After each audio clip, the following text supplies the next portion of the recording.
Hey guys, welcome back to the channel. This is a story about what if neglected Naruto summoned a fox lord. Before I start, please support for more amazing content and do consider subscribing to my channel and share this video with your friends. This is written by Mightyena's shadow, link in the description and support writer. Let's start the video. Chapter 1. The summer sun began to set as Konoha was being painted orange as another beautiful day ended in the ninja village. The sound of people communing with one another in shops, restaurants and the streets filled the evening air. It was a day that for all intents and purposes was perfect. The heat of the day began to settle into pleasant warmth with a slight breeze that tickled the skin of those that called the village their home. To say the village was in its prime wasn't far too off from reality. With the Sandaime Hokage still in power, they continued to enjoy the continued stabilization that came with his chair. They were 3 years removed from the devastation of the Uchiha massacre and were once again atop the elemental nations. A new alliance with Suna aided in that cause while maintaining its borders with Iwa and Kumo. Kiri had long since been an afterthought, still in the midst of civil unrest. To many, life couldn't get much better. But as it usually is, that is not always the case for everyone. Outside the gate, in the various training grounds that dotted the vast and thick forest of Hai no Kuni, a rhythmical thumping could be heard with the occasional grunt and groan. It wasn't uncommon for the various noises to be heard, after all they were in a ninja village, it was a good sign for the sounds of training to be heard. But these sounds were not of youthful vigor or determined resolve. In an old run-down training ground that had all but been forgotten stood a young boy of 10 years old. His spiky blonde hair running wild, a perfect match for his deep blue eyes that shined when shown with his ever-present smile. 3 whisker marks adorned each cheek. He wore blue shorts and a once white t-shirt, permanently stained a dingy yellow from years of use, with a red swirl on the chest. He wore old rotten sandals he had found in the dumpster, they were a bit big, but he wouldn't complain. Uzumaki Naruto just did what he always did. Make the best with what he had and pushed onwards with a smile on his face. Yet there was no smile today, not a trace of joy in his blue eyes or youthful energy in his posture. With every thrown kunai and shuriken his shoulders slumped just a little more. With every deflected weapon that didn't embed itself in the target that was pinned to a tree trunk, his annoyance and frustration grew. Hours he had spent practicing throwing his weapons, but if one of the academy instructors were to come and watch, they would say he hadn't improved one bit. His hands shaking, Naruto reached for another kunai on the ground. He knelt down and grasped the handle before rising on wobbly legs. A sudden spasm wrecked his hand that grasped the knife. His knees hit the ground as the knife fell out of his hand. He lurched forward and barely caught himself with his hands extended in front of him. A feeling of nausea hit him. His head moved towards the ground as he began to dry heave, the non-existent contents of his stomach attempting an escape. His eyes watered as the pain racked his body. Had he had anything in his stomach, he would have no doubt been coating the forest floor in vomit. As it was, he hadn't eaten since yesterday, and he wouldn't be able to buy instant ramen for another 2 days when his measly monthly stipend came in. If he was lucky, he may be able to scrounge a meal from Ichiraku's ramen from the kind people who manage the shop. The racking of his body from dry heaving began to be replaced by the gasps of air as he began to sob, the emotional and physical strain he was feeling finally breaking the mask he painstakingly erected. The summer was always the worst for the poor boy. His loneliness that he felt only enhanced by the missed attention of his academy teachers. He would never admit it, but he loved going to the academy because it made him feel like he had friends, people that actually cared about him. His favorite moments spent with a few classmates that didn't openly despise him, but during the summer those few connections, as weak as they were, didn't exist. He clasped his hand into fists as his nails dug into the ground. His sobs began to die down before turning into a low growl. He brought his fists up above his head before screaming and hitting them on the ground. Why was he always treated like he didn't exist? Why did he always hear people calling him names like demon brat or monster behind his back when they thought he couldn't hear them? Why did all of the parents of the kids his age refuse him the chance to play with their children? Why wouldn't any shopkeeper ever treat him fairly? Why was he all alone? Why? He wasn't an idiot. He knew that his teachers weren't giving him the adequate lessons he should be getting. He knew he got the worst materials they had to offer, whether it be textbooks, kunai, ninja wire, you name it. He knew he was the dead last because his teachers continually undermarked him during their grading. He wasn't stupid, he just never got the chance. And that's all he ever wanted. A chance to feel like he belonged, like people cared about him outside of the old man and the people at Ichiraku's. He wanted to be seen and not just ignored, to be heard rather than scoffed at and be called a nuisance or trash. He wanted to find a place in this world, yet whenever he tried he was met with same response. Cold indifference. His body finally gave out on him as he finally collapsed onto the ground. His vision quickly caught the faint movement of a small orange creature before finally going black and passing out. Naruto groaned as a ray of sunlight danced across his face, waking him from his deep slumber. He sat himself up to find that again he was not sore. It was always a trait that confused him, no matter how hard he trained he never once woke up the next morning sore. He shrugged it off and looked around his room before sighing and moving toward the bathroom. The Anbu, whoever the operative was, had taken him back to his apartment and set him on his bed after he had collapsed with all his kunai and shuriken gathered on his kitchen table. It wasn't the first time it had happened and the last time he had seen it was a man wearing a dog mask with peculiar silver hair. Naruto's shoulders again dropped as he looked around his small apartment. The small apartment wasn't much, but it was home. The entryway led straight to a small kitchen and living area, empty ramen cups strewed across the floor. A small kitchen table with 2 rickety old chairs was in the middle of room with an old, beat-up couch that was under the window that gave a view of the Hokage monument and parts of the village. There was a single hallway with a door on either side, one to his bedroom and the other to the bathroom. What it lacked in size and new appliances, Naruto had tried to make up for in a sense of coziness. On the walls were posters from a few past Princess Gale movies, along with a poster of his idol, the Yondaime Hokage, which he had found. On the windowsill were a few potted plants that he took great care of for a boy his age. It wasn't much, but for Naruto it was home. If he could ask for anything else it would be someone to greet him when he came home, a fantasy he often played out his head. He was woken from his thought as a small yawn came from his couch. He leaned his head out from the hallway with a curious look on his face. His eyes widened as he saw a small orange fox lying on the couch. Curled into a ball. The little fox perked up as Naruto took a step forward. Naruto froze as he stared into the yellow, slitted eyes of the tiny creature. The fox had a beautiful orange coat with black paws and ears. Its predominantly orange tail was tipped with a black spot. Its underbelly was pure white that ran up to its chin and lower part of its head. The two stared at each other for what felt like hours before the corners of the fox's mouth turned slightly upwards in what looked like a grin as its tail began to dance playfully behind it. It gave a happy yip before jumping off the couch and scurrying to Naruto. It sat on its hind legs and peered up at the boy, all the while its tail swayed to and fro behind its body. Naruto slowly bent down, trying not to spook the little guy, although if one were to behold the spectacle they would say Naruto was the one that looked spooked. He stuck his hand out only for the fox to move its head backwards a bit, a motion Naruto mirrored. The fox cocked its head to the side before hesitantly moving forward, putting its head into the palm of the whiskered boy's hand. Naruto began to scratch the top of the curious creature and was responded with what sounded like a purr of content. Naruto's hesitant look was quickly replaced with a beaming smile. He moved his hand to underneath the fox's chin, continuing to scratch. The fox's only response was to extend its chin and its unusual grin to grow. It closed its eyes in pure ecstasy from the treatment it was getting. After a bit Naruto stopped and stood up, much to the little creature's annoyance. Naruto smiled down at the disgruntled orange animal. "Sorry little guy, but I have to take a shower." Naruto honestly thought he was in a dream and still on the forest floor. A cold shower to shock him out of his dreams, or if it really was his dreams, then he might enjoy a hot one instead. Much to his surprise the water was biting cold. He quickly took his shower before jumping out and drying off. He opened the door and looked down to see the same fox sitting at his feet, its tail moving lazily behind it. Naruto just shook his head. How did a fox get in his apartment? He moved to the bedroom where he changed into the same shirt and shorts from yesterday. He didn't have many clothes, enough for 3 days worth, so he usually reused clothes for a few weeks before going and washing them in a river somewhere. The room was beginning to heat up with the ever-rising temperature outside. To alleviate the issue he went to the window. He unlatched the window before lifting it up. He turned around when he heard a yip only to see the orange fox dash in front of him and jump out the window. Naruto gasped while trying to grab the fox, but he was too late. He looked out the window for his eyes to widen. At the base of the building sat the orange fox who was peering up at him with a playful grin. It gave a yip and motioned with its head as if to say follow me. Naruto paused for a minute before shaking his head and jumping off his couch. He stumbled across the room where he quickly put his sandals on. He grabbed the keys to his apartment and tore out of the building. He came to a stop at the bottom of the stairs panting heavily. He looked around before his eyes found the fox once again. The fox gave another yip before turning on its heels and running away. "Hey wait for me," Naruto yelled before pursuing the orange animal. To Naruto's credit, he managed to stay within view of the orange animal as he ducked and dodged through various streets and alleyways. Naruto ducked and dodged various food carts, vendors and civilians as he chased a fox across the town, to the annoyance of those around. Finally the fox seemed to be pleased with the street it was running across as they maintained their direction until they were outside the gates of Konoha. The little fox didn't slow down and neither did Naruto as they began going deeper and deeper into the forests of Konoha.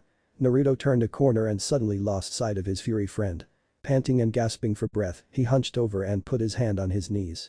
He groaned as he thought about the potential friend he had lost before hearing the very recognizable yip of the fox. He looked up to see the fox poke his head out from behind a tree.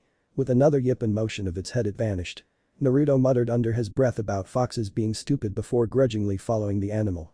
He had gone this far, might as well finish what he started. He turned the corner of the tree and suddenly found himself in a small clearing. The sunlight bathed the beautiful clearing. Naruto looked around and noticed the various wild flowers that dotted the landscape, each in a different color, that seemed to give the clearing a vibrancy of life he hadn't seen before. Naruto saw a familiar splash of orange. His eyes moved to his small fox friend before suddenly widening and moving upwards. In the very middle of the small clearing was a giant oak tree, its trunk, thick and sturdy, showing its long life, while its limbs seemed to weave in and out of each other, creating a maze of wood dotted with beautiful green leaves that seemed to shine, as if coated with fresh morning dew in the sunlight. The presence of the tree was of warm age. Like a father staring down at his children, the tree promised protection, warmth and wisdom. Naruto finally let out the breath he hadn't realized he had been holding. His eyes moved from the large tree back down to his orange-clad companion who wore a mischievous grin. Again the young fox tilted its head before walking to the base of the tree and vanishing. Naruto followed. As he approached, he noticed the roots of the trees came up from the ground entangling, producing a small hole underneath. He heard the young fox's excited yip come from beneath. He lowered himself onto the ground and slid himself backwards into the hole. He was surprised when at first it couldn't feel a bottom. About halfway up his chest his toes finally seemed to find hard ground, just as the blades of grass he had been grasping onto broke. He landed on his but with a thud. He coughed and waved the dust away that arose from his encounter from gravity and picked himself up. He brushed his clothes off before suddenly freezing in place. He was standing perfectly straight. But how could that be? Finally he took a look around his environment and gasped at what he saw.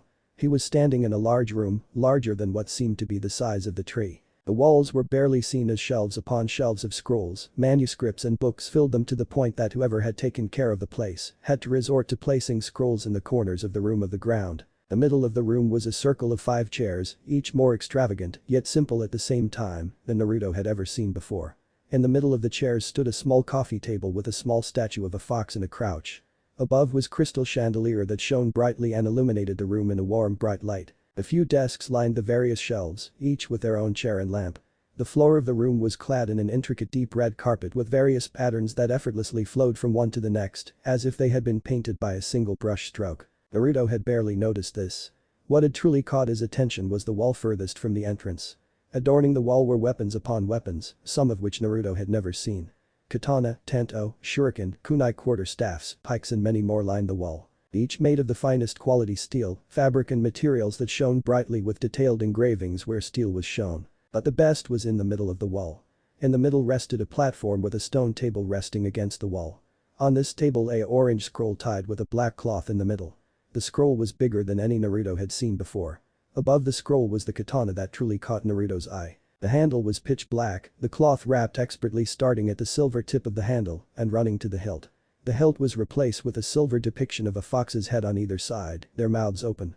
From their mouths came a blade, its metal shining brighter than any weapon on the wall. Black engravings danced from the fox's mouths as if they were spitting flames that died away a quarter of the way above the blade. Naruto felt his legs slowing carrying him to the platform on their own, his orange companion sitting happily beside the stone table of the platform. He couldn't describe it, the pull the scroll and the weapon had on him. It was like a faint voice calling to him, not a chilling voice, but a warm, soft voice like that of a mother. Finally he came to the table. He slowly moved his hands to grab the scroll, but stopped as he was about to grab it. Hadn't he read something at the academy about enemy ninjas booby-trapping precious information or weapons? This was clearly important, Naruto was no idiot. He began to look over the scroll and table, careful not to disturb anything. He saw no signs of wires or explosive tags, he could find no evidence of holes in the walls or floors that could be used to release senbon or poisonous gas either. He heard a yip and looked down. His compatriot looked back up, a look of frustration and impatience adorning his features. His brows furrowed and head tilted as he looked up to Naruto. He gave a soft growl and yip as if to say, well, what are you waiting for? Naruto reached back to the scroll and again paused before another yip shook him from the hesitation. He looked down and gave the fox a look of annoyance. Alright, I'm going. Don't rush me you stupid fox, he said with a huff. He reached without hesitation and took hold of the scroll. He lifted it and was surprised that it took no physical strain at all to lift the large scroll. He took a better look at the scroll and could read the kanji for kitsune spelled out the long way across the scroll. What is this? Chapter 2. This is the summoning contract of the kitsune. Naruto screamed and proceeded to drop the scroll like it was on fire. He fell to the ground, landing on his butt before quickly scurrying backwards, eyes never leaving the scroll. He felt his heart thump in his chest, attempting to break through his ribcage. The voice he heard was unlike anything he ever imagined. It was a deep guttural sound, harsh with no sense of warmth. Something seemed unnatural about it, inhuman. Naruto shook his head. He darted up, his head snapping around the room looking for any other signs of life besides the little fox, who was again looking at him with a face filled with confusion. "Who's there?"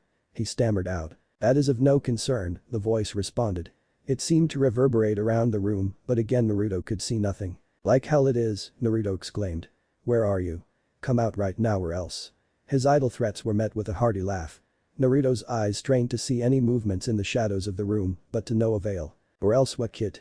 I have seen how you are. You couldn't scare a newborn baby deer," the voice said before laughing again.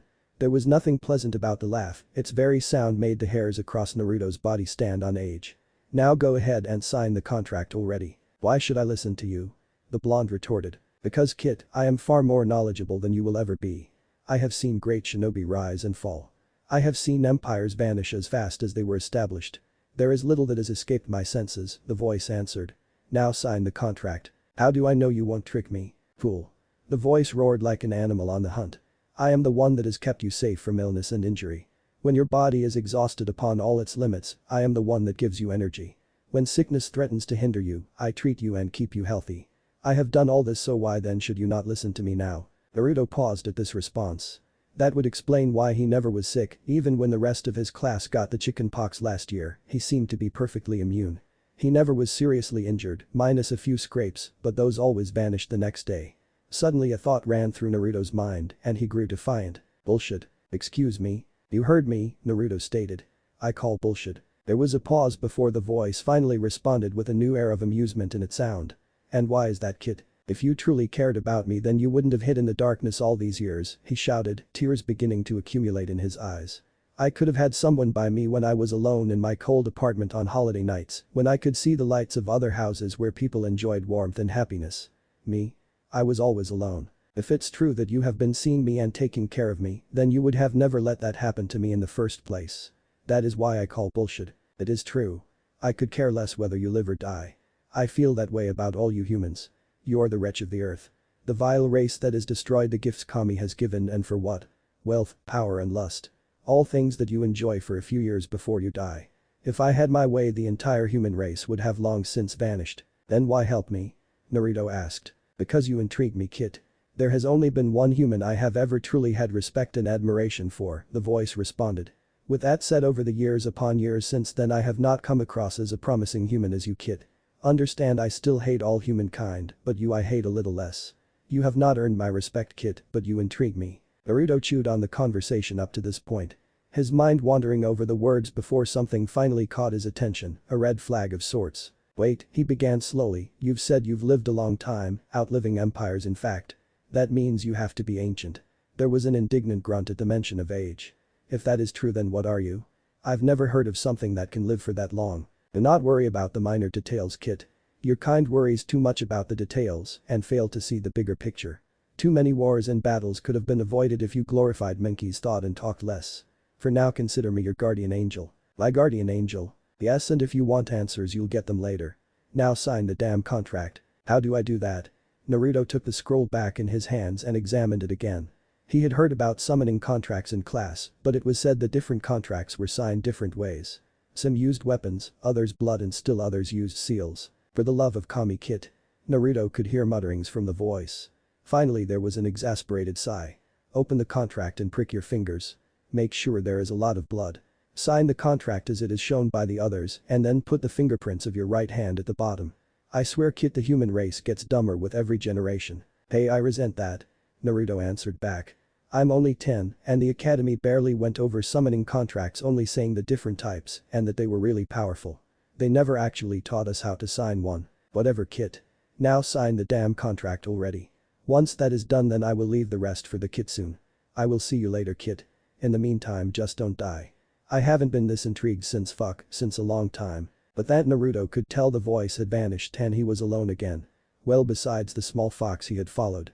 Naruto looked to see the fox dancing around happily around the now open scroll. Naruto sighed before biting on his thumb. He could taste the metallic flavor of his own blood. He looked at the very few names that were written on the other parts of the scroll. He began to write his name as the others had.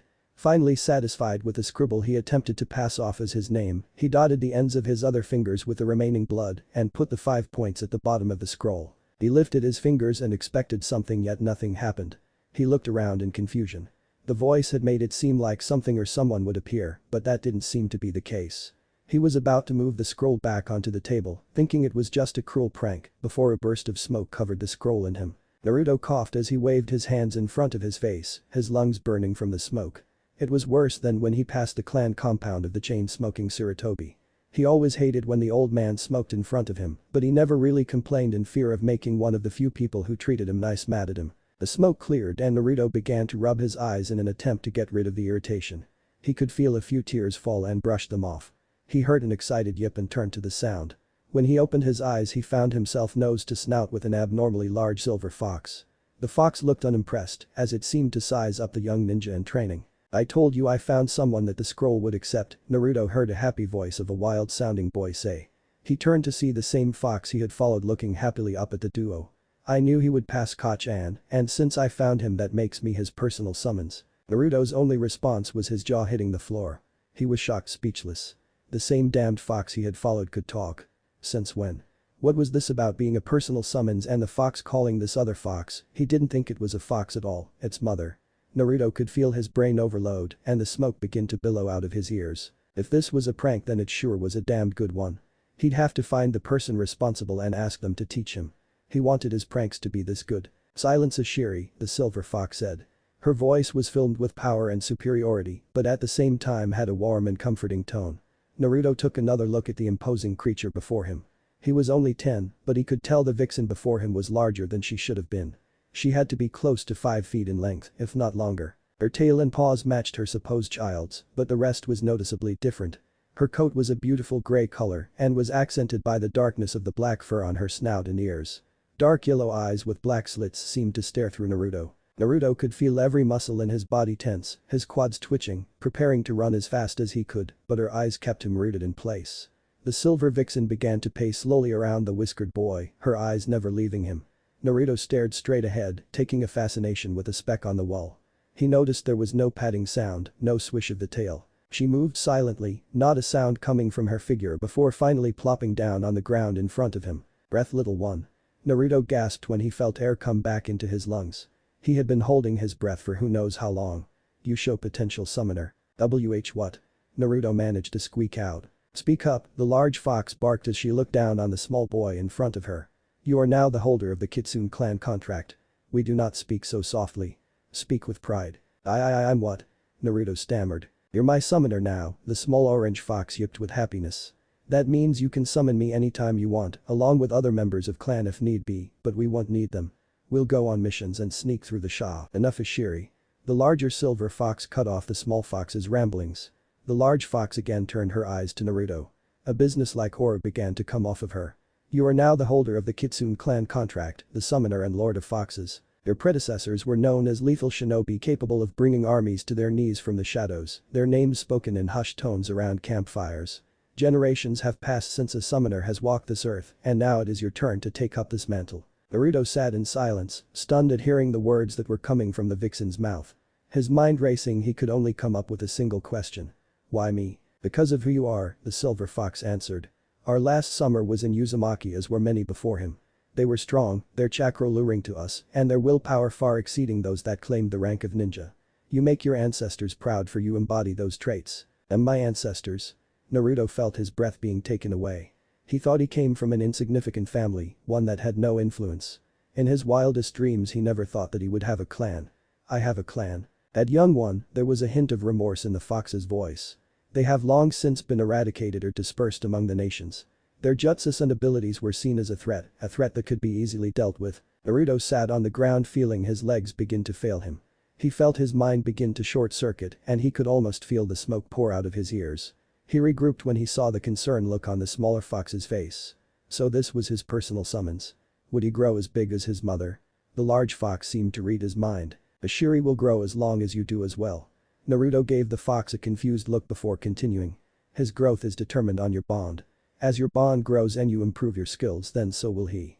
You two will forever be intertwined, a bond to not be taken lightly. But I'm not a great ninja, Naruto answered. I can't even throw a kunai right. His look became even more dejected. You are still young, it is to be expected. The calm, nonchalant sound of the voice did little to encourage Naruto. You will grow stronger, of that we will ensure. We? Do you think that the Kitsune clan would not train their summoners? The vixen scoffed at the idea. No, you will be trained in the way of our clan, our ways. You will learn to work in the shadows, to walk among the enemy without raising even a hint of suspicion. Your clan's jutsus and many more will be at your disposal. Look around, she said as she gestured to the many shelves in the room. These are jutsus and other techniques written by our former summoners and other kitsune as they have gone through the world. Naruto's face-splitting grin returned with force as he looked around. All these scrolls are full of jutsus. Awesome. Naruto jumped to his feet and attempted to run to the nearest shelf, only for a tail to stop him and ease him back in front of the vixen. Slow down, summoner, the fox said with an amused ring in her voice. You must learn to walk before you can run. They will be at your disposal in due time. For now your training will focus on the basics, chakra control, stealth and basic weaponry. That's no fun. This time it was Ashiri who voiced his disappointment. If we are going to a kick-ass combo, then we have to learn the biggest and best jutsu possible. Naruto stood next to his new partner and voiced his agreement. The large vixen chuckled at the sight. You two were definitely made for each other. Both stubborn and as knuckleheaded as the other. She sighed when she saw the fake pouts the duo put on. They were going to be a handful. She could already feel the future headaches the new partners were going to create for her and her kinsman. If it is jutsu you want, then I suggest you listen to your new senseis and work hard, especially on chakra control. Especially you, Ashiri, yours is pitiful. No jutsu will work unless you have proper control. You sure that up, the both of you, and then you can begin jutsu training. Deal. The pair blinked their eyes before turning to the other. A small grin appeared on both their faces, an unheard conversation quickly taking place. They turned to the silver fox with smiles. Deal, they said in unison. But now I suggest that you both get a good night's sleep. You will need. I expect both of you to show up here at the same time tomorrow to begin your training, the large fox said. I will leave the rest of the day to you two to enjoy each other's company. Do not train, take today to relax and bond. Understood. Satisfied with the responses, she smiled a more motherly smile at the two. Now that is settled, I will leave you two. Wait, what about this place? Naruto asked as he gestured to the large room at the base of the tree. Aren't you worried someone will come in here and steal everything? Of course not, summoner, the vixen brushed the question off as if it were obvious. The tree is hidden by Jinjutsu and seals keep those would-be intruders out. Consider this your sanctuary, summoner, but be warned. Do not bring outsiders here unless there is no choice. As you said, the Kitsune library is something coveted by ninja across the world. Before you go, what is your name? The large silver fox looked down on the young boy and smiled warmly at him. My name is Luna, and it has been a pleasure to meet you, Naruto-chan. With that, the fox vanished into a puff of smoke. Naruto smiled before looking down at the small orange fox below him. He was seated on his haunches and gazing up at him. Naruto knelt down and scratched the fox under the chin, eliciting the same response as before. We are gonna be the best duo anyone has ever seen, Ashiri managed to say between purrs of satisfaction. Believe it. Naruto lay awake, staring at the ceiling. Today had to have been the best in his entire young life. He had gained an awesome summons contract, but more importantly he gained a friend and a chance. He looked to the foot of the bed where Ashiri was curled up in an orange ball against his leg. He had to admit that the two seemed like the perfect pair. The young fox had boundless energy and seemed to be the mischievous type. They had managed to borrow some meat from one of the butchers in town. Naruto had distracted the butcher, while Ashiri had snuck in the back and poached the prized meat before scurrying out unnoticed.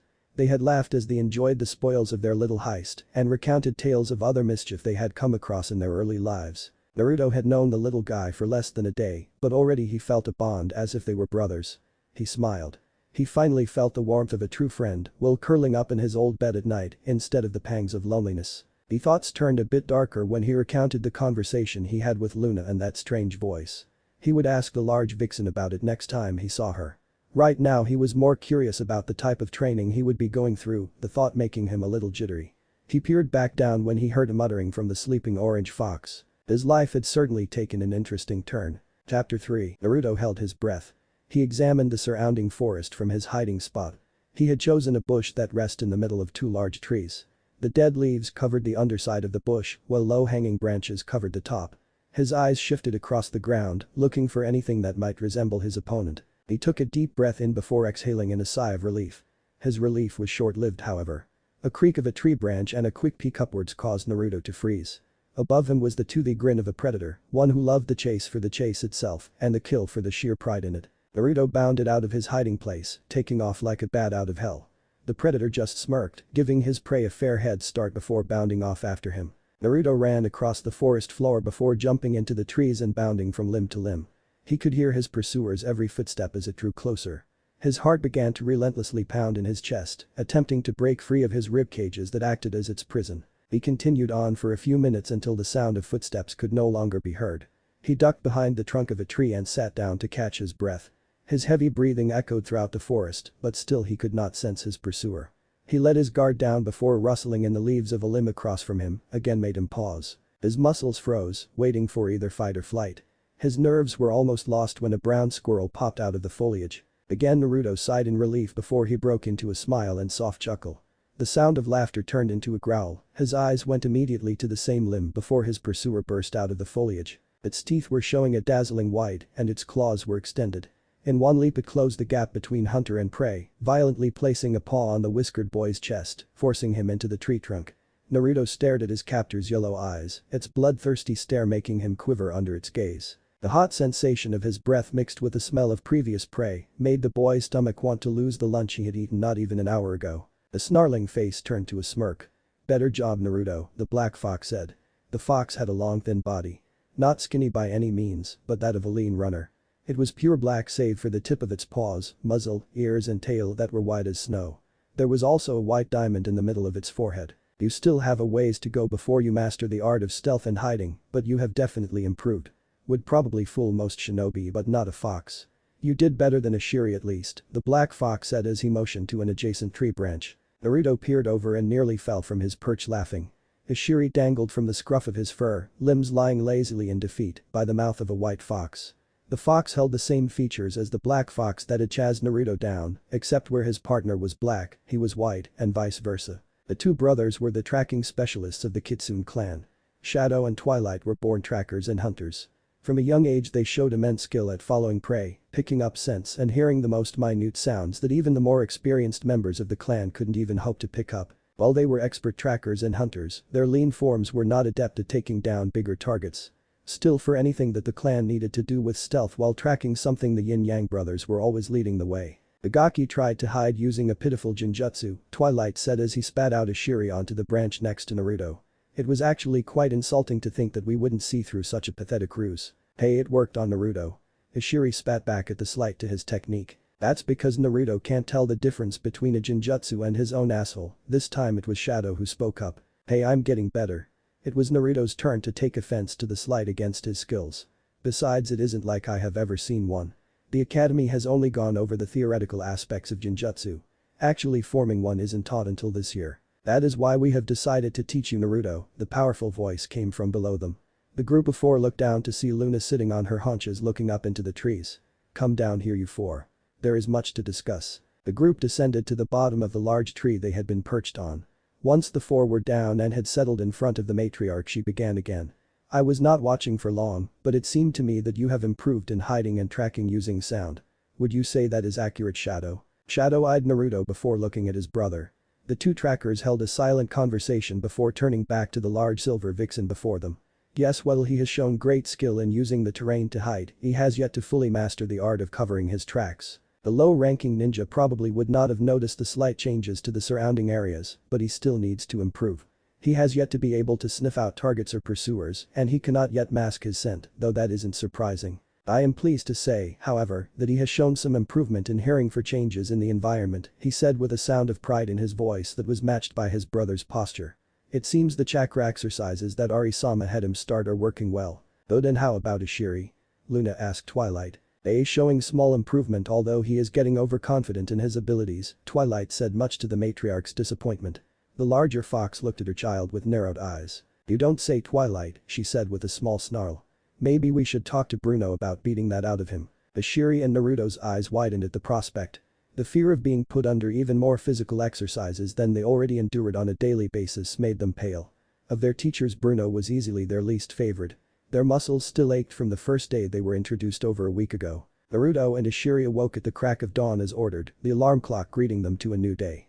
Naruto threw his hand at the offending timepiece several times before finally finding the button to turn it off. He shifted his body so his feet now dangled off the bed. He turned his head when he heard a rather long yawn.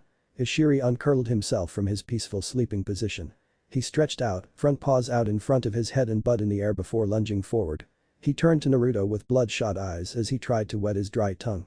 Both boys were not, by any means, morning people. Naruto stretched before finally getting out of bed and shuffling off into the kitchen. He opened the fridge and looked at what he had. He reached for a half-empty carton of milk. He opened the flaps of the carton and took a whiff of the contents. Not completely disgusted with the smell, he took a quick swig of the milk before taking a bowl and pouring some for Ishiri. He put the bowl on the ground before finishing off the rest. Ishiri stumbled out of the bedroom and gave a grunt as Naruto passed him and headed into the bathroom. He was expecting some meat and eggs or something to be ready on the table. He was shocked and a little peeved when all he came across was a bowl of milk sitting on the ground next to the kitchen table. "Boy Naruto, what do you take me for? A house cat?" he shouted, still peering down at the bowl of milk with irritation. "Huh? Did you say something, Ishiri?" Naruto asked as he peered out from the bathroom with a toothbrush in his mouth. "Do you think I am some sort of house cat?" Ishiri asked with the same inflection of annoyance. "I want meat for breakfast, not just milk. How are we supposed to be ready for our first day of training with just milk?" Naruto spit out the contents of his mouth and walked into the kitchen. "Sorry, but that is all I had," he said with a shrug. "I have done with worse. Sometimes I don't even have milk for breakfast. This is the best I could do." Ishiri looked down at his breakfast with disappointed. "Well, it's something, I guess." He bent down and licked at the drink. "Yeah, we are going to have to teach you hunting or something so we can actually eat." "I wouldn't be opposed to that," Naruto said from his bedroom where he was placing his ninja gear in his backpack.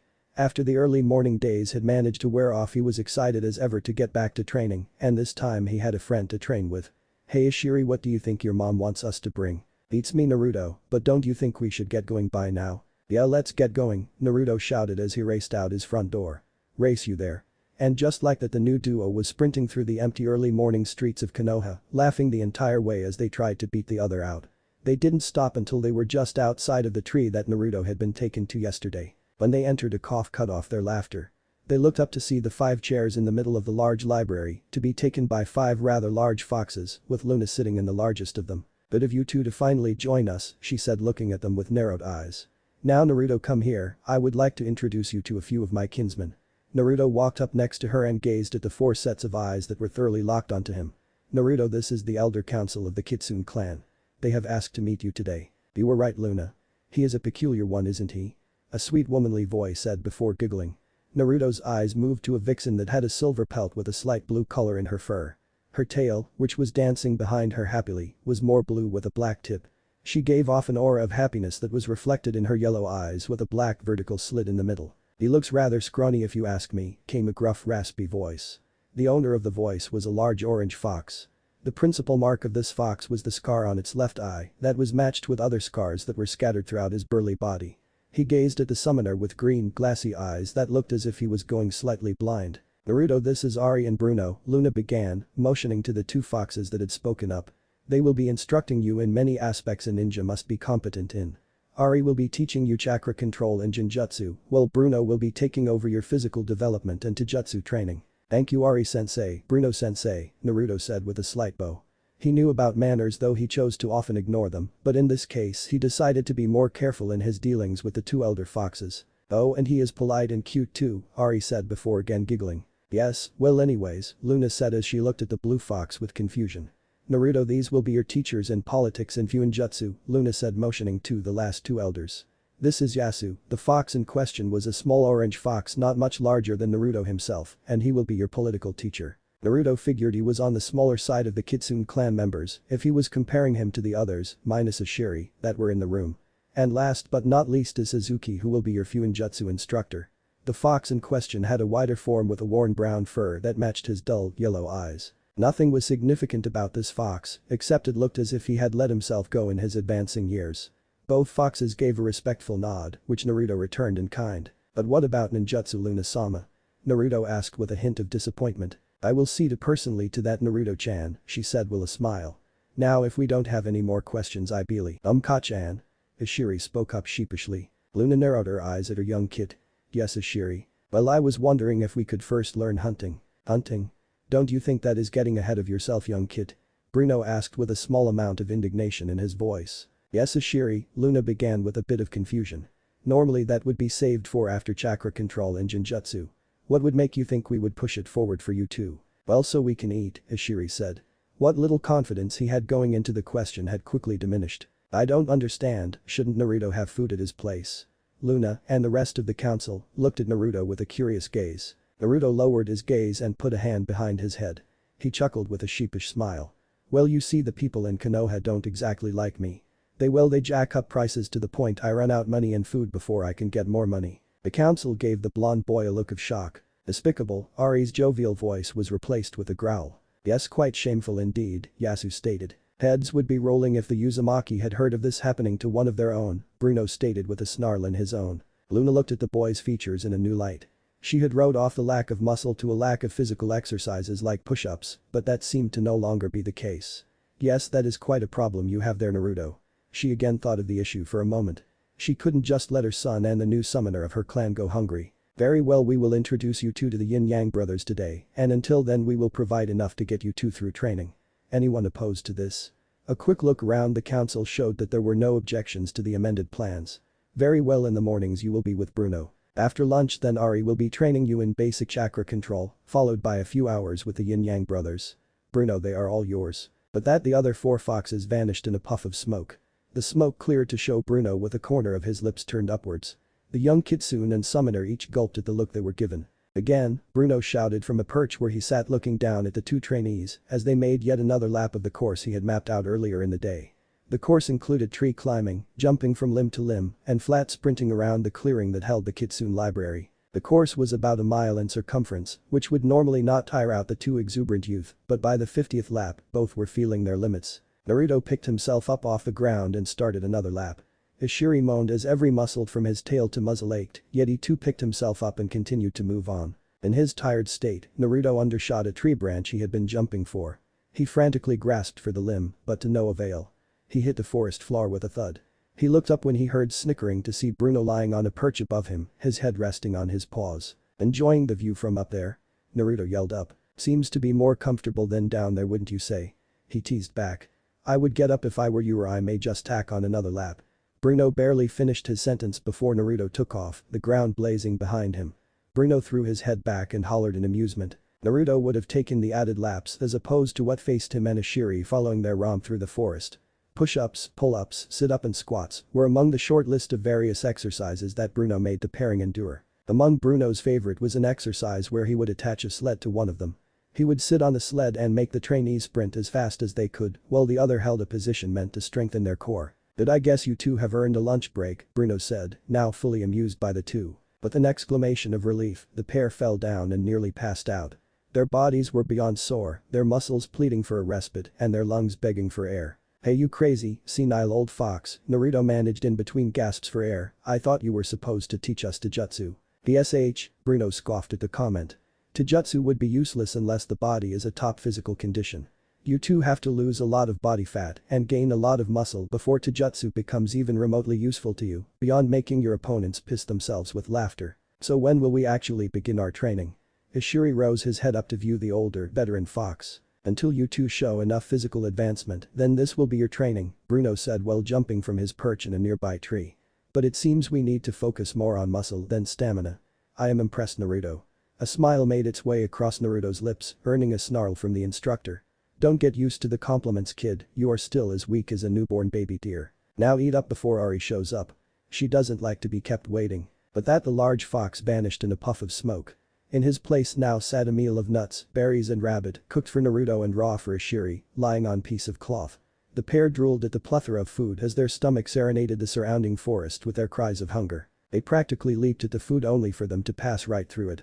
Colliding into a tree, the pair groaned from their new spot on the ground. A beautiful laugh could be heard echoing throughout the forest.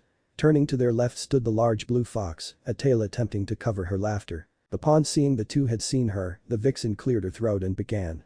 This is a basic ninjutsu used in hunting. Using this technique allows the hunter to turn a trap into an enticing meal or clearing for its prey. Lucky for you two, it wasn't hiding anything. The blue fox noticed the look of dejection on the face of the trainees before again chuckling.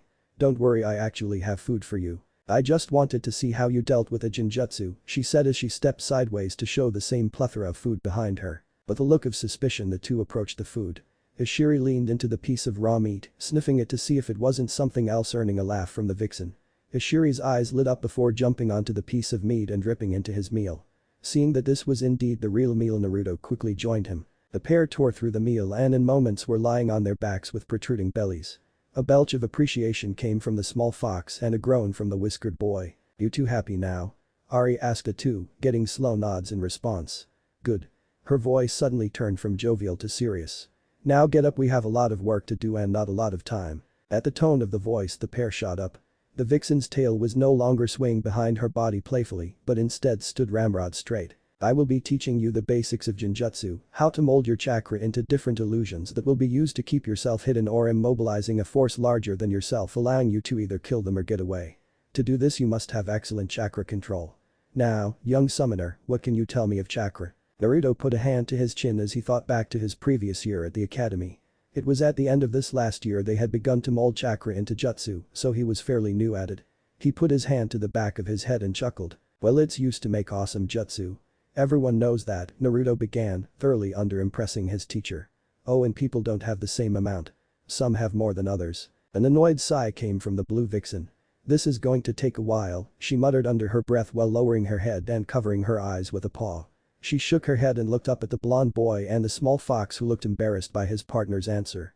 "It's usual to see the kitsune farther along than their summoner, but this is bad." "You are both correct and incomplete, Naruto. Chakra is the combination of both physical and mental energy. The physical energy comes from the various cells in your body and can be increased with exercise and training, something even Bruno Baka can be helpful with. The other half, the mental energy, is gained through meditation and overall mental strength, something you apparently have in spades, young kid.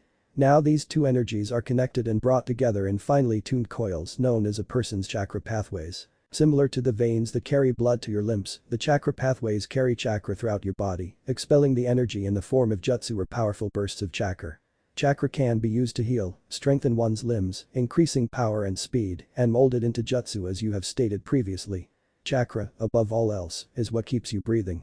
Without it you will die, so controlling it is key if you are to not overexert yourself in battle more than you need to. Understand, Naruto-chan?" Smoke began to billow out of Naruto's ears as he began to slowly process the information. He felt as if he had just been put through a week of lecture notes in 5 minutes. Ari saw the confused look and again sighed. "By being able to mold chakra more effectively you will be able to not only preform jutsu but also make yourself stronger and faster. Does that make sense?" A violent nod, accompanied by a smile that made her squint, followed the dumbed-down version she gave the Uzumaki. "Now Ishiri will demonstrate our first training technique." With a happy yip the orange fox pranced over to a group of leaves that were on the ground near the trio. He grabbed a few with his mouth, spitting them on the ground in front of Naruto and Ari. He managed to get a leaf in his paw and place it on his forehead. Naruto looked on curiously as the underside of the leaf began to glow blue. Ishiri closed a single and stuck out his tongue as he managed to get the leaf to stick to his head before it slid off onto the ground. "I don't get it," Naruto muttered, still staring at the leaf on the ground. Ishiri focused his chakra into a point on his forehead and held the leaf there but didn't add enough so it fell off. Ari answered the confused look. "But he didn't make a seal.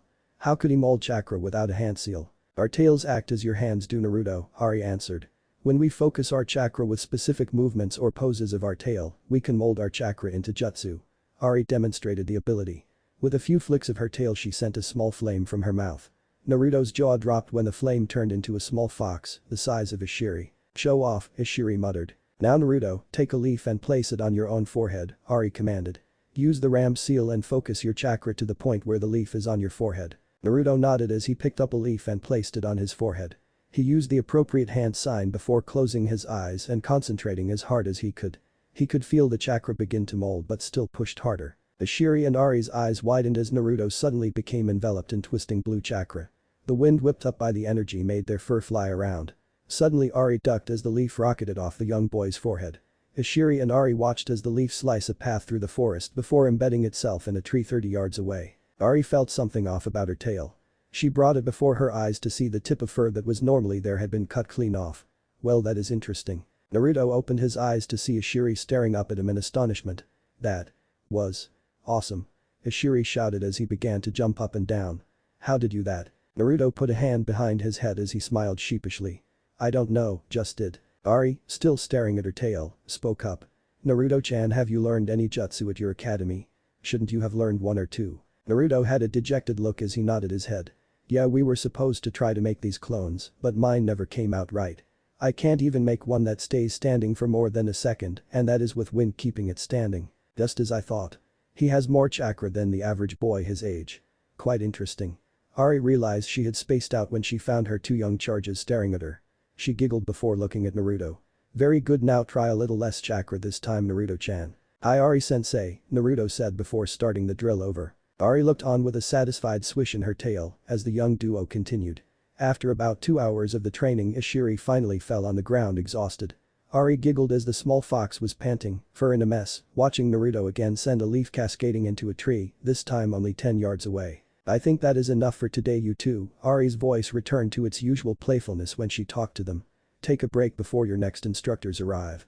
With that, she trotted into the large tree that housed the kitsune library. When she entered, she found the other 4 elders waiting for her. She walked to her chair before climbing into it. She got comfy before looking at Luna to start the meeting. So your assessment on Naruto-chan is what exactly? Luna asked, eyeing Bruno and Ari. Bruno was the first one to answer. He cleared his throat as his eyes danced around the circle. Naruto's malnutrition has done damage to his body, stunted his growth and muscle improvement. When he gets a more balanced diet, he will show drastic changes in his strength and speed. With that said, his stamina is second to none. I haven't seen anyone since the Uzumakis that could go as long as him. Even Ishiri could barely keep up, and that kid is known for his unending supply of energy. Luna nodded as she began to put the information away for later thinking. She looked over to Ari, who had her brows scrunched together in thought. And you, Ari-san? What have you found? Huh? Ari was broken out of her thoughts. Oh yes, well, he is definitely interesting. He shows great work ethic, but I think he is fighting an uphill battle. A concerned look made its way onto all the faces around the circle as they eyed her. What do you mean by that? Yasu asked the question everyone was thinking. Ari shrugged as she thought through her answer. Well, simply put, he has too much chakra, at least for a boy his age. He struggles to control it and doesn't realize, I think, just how much he is putting into his exercises. He showed me a clone jutsu and it was rough. Any way to fix this? Luna questioned. More and more practice really, Ari answered. I think if we give him the gifts of the kitsune, that might be able to help him. If he could focus the right amount of chakra into his ears, eyes or nose, then he might be able to figure out how much chakra is appropriate. Are not the Yin-Yang brothers going to present this gift to him today? Yasu again questioned. Yes, that should be happening right about. The screams of the 2 young trainees echoed throughout the room, now. A smile danced across Luna's face. Naruto and Ishiri were lying on the ground staring at the canopy of leaves above. Hey Ishiri, how long have you been training? Naruto asked. Ishiri took a deep breath in before turning his eyes to his partner. For about a year or so. I was supposed to be taught with the other foxes my age, but I just got bored. So I went out one day and came across Konoha. That is when I smelled you. You smelled me? Well, your chakra really. I got excited and went back to the den, but I got ridiculed. Said I couldn't have found a new summoner. I was shunned more than normally. I hated it, Ishiri said with a frown. You were shunned? Naruto asked with a frown. I was the runt of the litter. I have a brother and sister who were in my litter, and I am the youngest plus the smallest fox my age, Ishiri answered. I got bullied a lot, so I tried to get attention from everyone that wasn't my mom. That's why I ran away. Then I found you and thought things would change, but it just got worse. That is why I was so excited when I got the chance to prove myself to those that said I wouldn't do anything worthwhile. Naruto smiled as he looked back up to the trees above. He felt connected, really connected, to his partner. He felt for the first time that he actually had a friend. Naruto caught a quick shift in Ishiri's movements. What's wrong? He asked the young fox. Did you hear something? He asked as he got up and began to sniff the air around them. No, I didn't, Naruto answered back. He pulled himself off the ground and walked over to where Ishiri was sniffing about. Hey, did you see? Naruto was cut off as suddenly teeth and claws appeared from the bushes. Naruto and Ishiri screamed as they were sent flying backwards and were faced with pearly white teeth and razor-sharp claws pinned at their throats. They felt the hard bark poke their backs, but they were more focused on the piercing yellow eyes that stared through them. Rule number 1. When on the hunt, never let your guard down, the black fox answered, who had his paw on Naruto's chest and clawed his throat. Rule number 2. If you hear something and go to investigate, be armed and ready to fight, the white fox, who had Ishiri pinned underneath his paw and teeth inches away from his muzzle, growled out. Who are you? Naruto stammered. We are the Yin-Yang brothers, the black fox said with pride in its voice. I am Shadow and this is my brother Twilight, he said, motioning with his muzzle to the snow-white fox over Ishiri. And this is a waste of our time, the white fox spat. We were told we would be training the new summoner and his partner Nadagaki and a pup who looks like he mastered potty training yesterday. Twilight, hold your tongue, Shadow barked back. And why should I? This is a complete waste of our talents. The boy can't even mold his chakra to use the traits he has been given. Our mission is to train them to hunt and track for the next 2 months until the boy returns to his own academy, Shadow started. Remember last time we disobeyed orders? The white fox gave a low growl. Yeah, Luna-sama had us babysitting the pregnant vixens. I am still feeling the bite left when Yuri thought I was on the menu, that bloated whale. I would warn against insulting my niece Twilight, a voice came from behind the group. Standing behind them were the 5 elders, Luna and Ari looking especially pissed. Maybe next time we'll put you on nursing duties and before you say you can't we will find a way. Shadow and Twilight both gulped at the threat that sounded more like a promise. Now if you two are done complaining I think we should begin with some introductions. As you know this is my son, since you have chased him around before, and this is our new summoner, Uzumaki Naruto. Both sets of ears perked up at hearing the surname. Shadow began to look over the boy, but it was Twilight who spoke up. This boy shows no signs of being an Uzumaki. Look at him, blonde hair, blue eyes, nothing that would signify him being an Uzumaki. I can assure you his chakra matches those of the Uzumaki to the letter, Twilight, Luna said becoming annoyed. But you have not been called here to question the council's actions and rulings, you have been called here to instruct and instruct you will. Is that clear? Hi Luna-sama. We will do as you have commanded, Shadow answered before Twilight could open his muzzle. What would you like us to teach him? Basic hunting abilities from hiding to trap setting and finally tracking. We would also like you train him in the traits he has been given since signing the contract. The warning to be careful with his training, Ari spoke up. He possesses vast amounts of chakra, so his use of the traits should not be used unsupervised until stated otherwise. Understood. Hi, both brothers said in a militaristic manner. Wait, what traits? Naruto asked. I'm not gonna grow fox ears or a tail, am I? No summoner. The traits you have been given are similar to a Kekkei Genkai, Luna answered. The what? You know, like the Hyuga and their Byakugan, Ishiri interrupted. You mean those people with wide eyes? Naruto asked. Precisely, young one. Your new traits cannot be passed down through heritage, however, because they only belong to those who sign the kitsune contract, Luna said. These traits include enhanced eyesight to see further and distinguish different colors that are the same to the unaided eye, as well as the ability to see better in the dark. Next is hearing in order to hunt without sight while hearing for enemies, and smell to track across long distances that would make those mutts in the Inuzuka clan green with envy. Wow, that is so cool. Naruto shouted. When can we start? We start now, kid, Shadow said with a smile. He liked the boy's enthusiasm, although he could tell Twilight would be reluctant to help out. We'll begin with basic trap setting. I told you this was a waste of time, Twilight said as Naruto bobbed up and down from a rope that was tied one side to a limb and the other to his foot.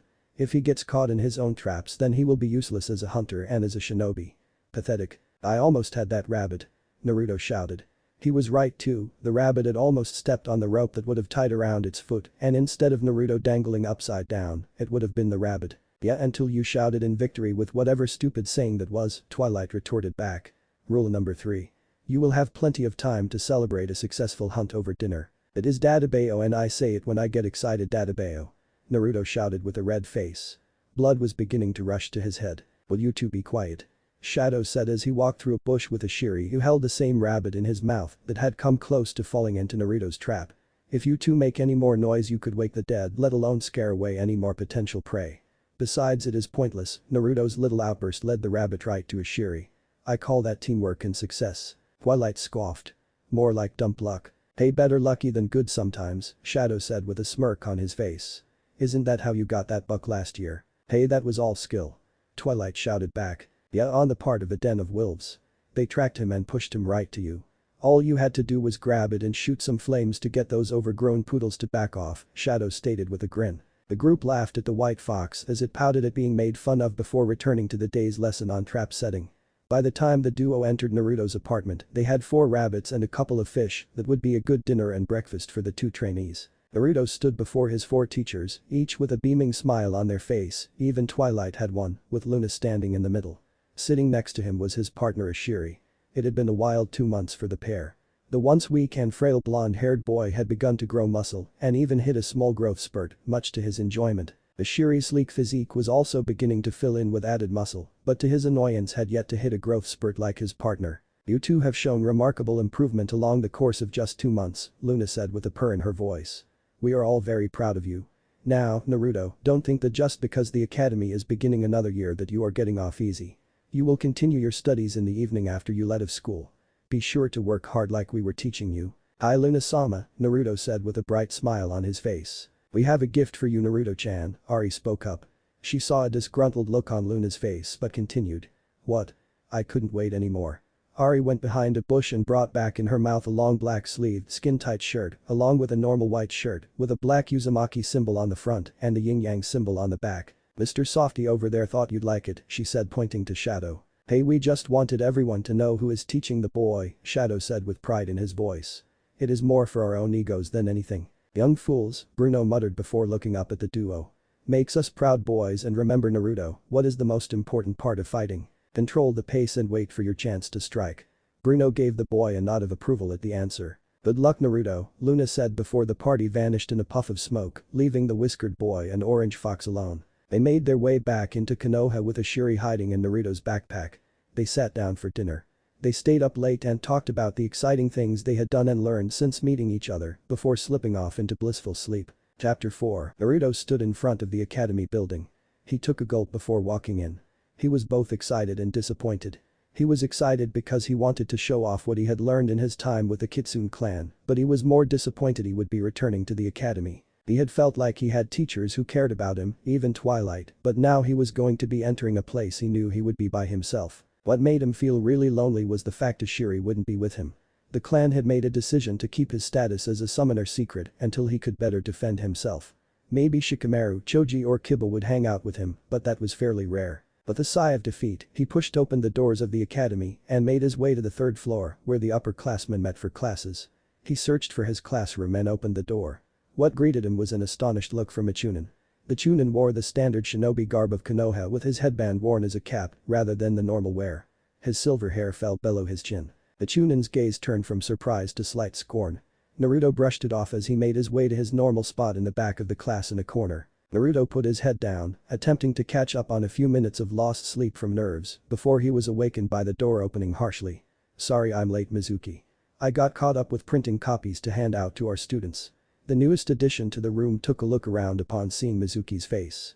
His eyes brightened up when he saw the blonde boy sitting in the corner. Naruto matched the Chunin's smile when he saw possibly the only instructor at the academy who would teach him staring back at him. He looked up to Yamino Iruka for his kindness. He'll never forget the day he met the man who he wished had been his instructor since day one at the academy. Naruto fell to his butt with a thud. He got up onto shaking legs before again striking the pillar in front of him. He had been at the academy grounds since school had been let out. He was there training because he had again been embarrassed into jutsu sparring and still he had gotten no help from his instructors. So he trained on his own. He figured that eventually his hard work would make up for the lack of teaching, but he grew more and more frustrated with each loss. He let out a cry of exhaustion as he fell forward, the training pillar catching him. He leaned against the object, trying to push himself up before his legs finally gave out and he again found himself on the ground. Between his gasps for breath, he heard footsteps approaching. He opened a single eye to see a Chunin instructor of the upperclassmen walk from around the building. He looked like an average ninja of Konoha, textbook in his uniform. The only aspects that stood out was his brown hair that was done up in a short ponytail that stuck straight up, accompanied by a scar that ran across the bridge of his nose. Naruto looked into his black eyes expecting to see hatred, but instead saw kindness. "What are you doing out here so late?" the Chunin asked as he approached the blonde-haired boy. "The academy grounds have been closed for an hour." Naruto stared at the ground, not wanting to see the answer in the Chunin's eyes when he asked his own question. "I snuck back in. I lost today during our spars and I just wanted to practice. None of the teachers ever told me what I did wrong, so I am out here working hard so next time I win," Naruto explained through his heavy breathing. "Please can I stay for just a few minutes longer?" Iruka looked down on the young ninja to be with pity. He had seen the grades of the lower level classes. He was disappointed in his fellow instructors for their actions, or rather lack of actions. He hummed while he placed his hand under his chin, pretending to be thinking. "How about I do you one better? How about we walk through the basic academy kata," he suggested. He smiled when he saw exuberance being painted on the young boy's face. "That would be awesome." "Please sensei," Naruto yelled. The pair worked for another hour, Iruka frustratingly fixing mistakes that should have been dealt with early in Naruto's basic form and Naruto soaking up every bit of information he could. Finally Naruto couldn't stand any longer and fell to the ground exhausted. "That is good work Naruto," Iruka beamed down at the sweaty, whiskered boy. "You really improved today. Go home and get some food before you go to bed. Haruka paused when he saw the look of dejection on the 9-year-old's face. What is wrong, Naruto? I don't have any money to get dinner and I ran out of instant ramen last night, Naruto said as his stomach rumbled at the mention of food. Haruka, again, looked on the boy with pity. He had grown up the same way, without parents who had been taken from him by the Kyuubi attack, but never once did he blame Naruto for his struggles. In a way it made him who he was. Well, how about, for your hard work, I treat you to a nice big hot bowl of ramen from Ichiraku's. He laughed when he was met with shouts of excitement and dadabayos from the young boy. The pair headed to the ramen bar and talked while enjoying a few bowls of the delicious noodles. Since then Haruka would occasionally treat Naruto to ramen after he would train in the academy grounds after school. The pair grew close and Haruka began to view Naruto as the little brother he never had. "Ah, Naruto, I am pleasantly surprised to see you here already," Haruka said from the front of the class. "Are you going to be my new sensei this year, Haruka-sensei?" Naruto asked with hopefulness. "Hi, and not just for this year but your final year as well," Haruka said before turning to Mizuki and discussing plans for the rest of the day. Naruto sat in his chair and watched as the rest of his classmates walked into the room. The first to walk in was surprisingly Nara Shikamaru and Akimichi Choji. Choji was eating a bag of potato chips while Shikamaru walked into class with his hands in his pockets, grumbling about something. They sat in the middle toward the back with Shikamaru attempting to take a nap. The next group to walk in was the sulking and brooding Uchiha Sasuke. Naruto never liked him because, in a lot ways, he had what Naruto craved and he couldn't have cared less. Everyone wanted to be his friend and the girls fawned over him, but most of all he got the instruction Naruto always wanted. Naruto knew that they were also the same in a lot of ways. Alone and without a family, but at least people wanted to be around him. Examples A and B followed closely behind him. Yamanaka Ino and Haruno Sakura were at each other's throats again over something involving their precious Asuka. Naruto wondered why they didn't just sit on either side of him until he noticed Aburame Shino sitting next to him. Naruto had to do a double take. When the hell did he show up? A screech was heard when the duo of Ino and Sakura saw that, while they were arguing, another girl from their class had slipped into their coveted chair unnoticed. Even though she was loud, he had to admit that Sakura looked cute with her pink hair. Suddenly Naruto was staring into a white furry butt. Sitting in front of him and smelling like he hadn't bathed in weeks was Inyazuka Kiba with his partner Akamaru. Akamaru sniffed the air before turning to Naruto and growling as menacingly as a puppy could. Kiba heard the noise and looked up to his ninkin before turning to the figure that had caused the disruption. "What is it, boy?" he asked, getting a bark in reply. "Nah, you don't smell fox, you smell loser." Kiba laughed before turning back to the front of the room. "Hey Hinata, come sit next to me." Naruto followed his eyes to see Hyuga Hinata standing in front of the room looking in their direction. She wore blue ninja pants with blue sandals. Over her other clothes she wore a large brown hoodie with white fur at the bottom. She wore her hair short with 2 violet bangs framing her face. The most noticeable feature was her violet pupil-less eyes. Naruto saw her fiddle with her fingers while looking between the empty seat next to Naruto and the exuberant Kiba. "Oh okay Kai Kiba-kun," she said hesitantly before taking the seat next to the Inyazuka and his ninkin. Naruto caught her eyes as she tried to peek back at him. She gave an eep and turned herself back to the front, her face turning a dark shade of red. That was weird. Naruto thought as he looked at the young Hyuga. Why is her face red? Is she sick? Maybe I should go tell Iruka-sensei afterwards. His thoughts were quickly shut off as he heard Iruka announce the beginning of the first day of classes for the year. Naruto smiled as he heard the curriculum for the year. It would be a lot of basic chakra control, more advanced Taijutsu and Jinjutsu training, while also brushing up on the 3 basic ninjutsus taught at the academy. What really got Naruto excited was the tracking and survival portion of the class. He might actually get to show off. Naruto quickly got bored as Iruka began a lecture of things taught last year as a refresher. Normally he would be listening to his older brother figure, but they were the same basic things the foxes had taught him, especially Ari-sensei and her chakra exercises. "Man, this is boring. We already know this stuff," a voice came from Naruto's shoulder. "Yeah, no kidding, Ashiri. Even going through Bruno-sensei's workouts are better than this," Naruto said, not noticing what exactly was happening. "Hey Ashiri," the light bulb finally clicked. "Ack!" Naruto exclaimed as he fell backwards. Ashiri laughed as Naruto quickly put him in his backpack before hearing the sound of Iruka shouting. "Uzumaki Naruto, what is the problem back there?" Iruka demanded from the front of the classroom. Naruto panicked as he looked in his backpack, trying to find something, anything to tell is a believable lie. I was just looking for a scroll," Naruto said as he grabbed a scroll offered to him by the orange fox that was currently dwelling in his backpack. "Good to see you taking these lectures more seriously this year, Naruto, but can you do it a little more quietly next time?" Iruka asked. "Yeah right. Asking Naruto to do something quietly is like asking Choji to stop stuffing his face with food, Kiba commented to everyone's laughter except Choji, Naruto and Hinata, who just played with her fingers and looked down at her desk. After a bit, when he didn't think Iruka was watching, he turned back and peeked into his backpack. "Ishiri, what are you doing here?" Naruto whispered hotly at his partner. "I was bored back at your apartment waiting for you to summon me, so I snuck out and followed your scent here," he said with a smile of accomplishment on his face. "What if you got caught?" "What then?" Naruto asked. "DSH. After being chased by Shadow and Twilight Sensei for 2 months, civvies are nothing." He attempted to take a peep out of the backpack before Naruto pushed his head back down. "Ow, what was that for?" he asked as he rubbed the top of his head. "Because you aren't supposed to be here," he exclaimed just a little too loudly. He froze when he heard Iraq clear his throat from the front of the classroom. "Are you having troubles finding something else in your backpack, Naruto, or are you hiding something?" Naruto went pale, thinking he had been caught. Ishiri also had a pale look in his eyes, but both exhaled in relief as the loud mouth of Yamanaka Ino saved them. "He's probably fascinated by the thing called a zipper," she commented. "He's so stupid he probably just figured out how to use one." Again the class laughed at his expense before he pulled out a pencil, making it seem like he had been fishing around for it instead of talking to Ishiri. A few minutes later he felt something in his lap.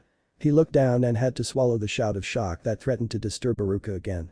On his lap, sitting on his haunches and staring at the board, was Ishiri. "Boy Naruto, why do you have classes in a building? Shouldn't ninjas be outside doing actual training?" Before he could answer, he heard a growl coming from in front of him. The duo looked up to see Akamaru firmly staring down Ishiri, teeth bare and eyes narrowed.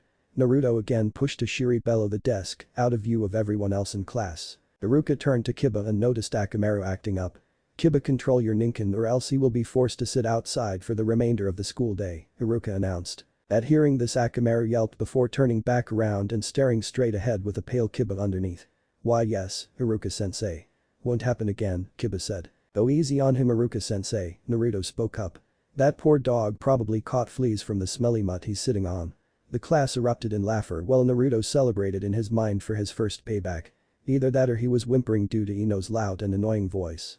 "And there's the second," he thought as again the class erupted into laughter. "That is enough," Iruka exclaimed, attempting to gain an ounce of control over his class. "Everyone quiet. Naruto, Ino and Kiba, this is your last warning. Another outburst from either of you or your ninkin and you'll receive detention." "Got it." All 3 students nodded their heads in understanding. Naruto attempted to pay attention, but between his notes, Iruka's lecture and keeping Ishiri quiet and out of sight, he wasn't doing a good job. He was about to go insane before Iruka made an announcement an hour into class. "Alright, that is enough lecturing for today," he said to the cheers of his students. "We will now see who of you put time into your training over the summer by demonstrating your skills outside before lunch." "Thank Kami," Naruto thought with a sigh of relief. "Maybe Ishiri will be better behaved outside." He looked down to see the happy twinkle in his eyes. "Or not. Ishiri, go and hide in a tree while we are outside, okay? But why can't I participate with you?" he asked with a hurt look in his eyes. "We are a team. We are supposed to do things like this together." Naruto groaned as he sadly saw the logic in the orange fox's logic before an idea came to him. "You wouldn't want me to tell Luna-sama that you disobeyed direct orders, would you?" Ishiri looked up at him with widened eyes. "You wouldn't dare tell Kachan, would you, Naruto?" he asked with pleading eyes. "You get me in trouble and I am taking you with me, partner." Ishiri huffed in indignation before turning back to Naruto. "Fine, I will stay out of sight, but can I at least hang out with you at school now instead of back at your apartment?" "If you promise to keep a low profile then yes," Naruto answered, much to Ishiri's happiness. "Deal." "Naruto, hurry up," Iruka yelled from the front of the room. Naruto looked up to see all the other students filing out of the classroom and into the hall. "We are going to be behind schedule if you don't hurry up." "Humming Iruka-sensei," Naruto shouted as he set Ishiri under the desk, out of sight, and taking off for the door, following the rest of the students out to the training grounds of the academy. Ishiri yawned as he took a look towards the sparring circle where various students were going at it. The fighting had been rather boring with no real spar being interesting. The girls, aside from the girl with violet hair, just flailed around without a real strategy. The boys weren't much better. Ishiri perked up when he looked up to see the boy with the mutt step into the circle against another who looked bored out there, a fan painted on the back of his shirt. This might be interesting, he thought as the Inyazuka rushed his opponent. The other boy blocked the first punch and pulled his opponent down into a knee that was thrown upwards. The other boy staggered back holding his nose with a little blood squirting out. The boy again charged and decided to aim a kick at his opponent's head, which was easily ducked. The other combatant twisted on the ground before throwing his foot up and connecting it with the chin of his opponent who had spun into it. The boy went flying. Hiba attempted to get up when a foot was placed against his chest, pushing him back down. He looked up to see Sasuke staring down at him with a smirk. And then maybe it won't. Ishiri thought in boredom before a smile appeared on his face as Naruto stepped into the ring. His smile vanished as he heard a recognizable growl. He turned and sighed when he saw Akamaru standing there snarling at him. "Oi, mutt, what do you want?" Ishiri asked. Akamaru responded by lowering his body to the ground and quietly barking. "You want to fight?" Ishiri asked with a puzzled look. "Buzz off, I am watching my partner down there. I let you watch yours quietly, so let me watch mine. So either sit down and shut up or leave." Akamaru paused and shifted his eyes to the boy standing in the middle of the ring. He smirked when he saw he was right. The blonde used the smell of fox. He shook his head and walked closer to the orange fox and nipped at his tail, only to miss it. "Boy, I said sit down," Ishiri yelled.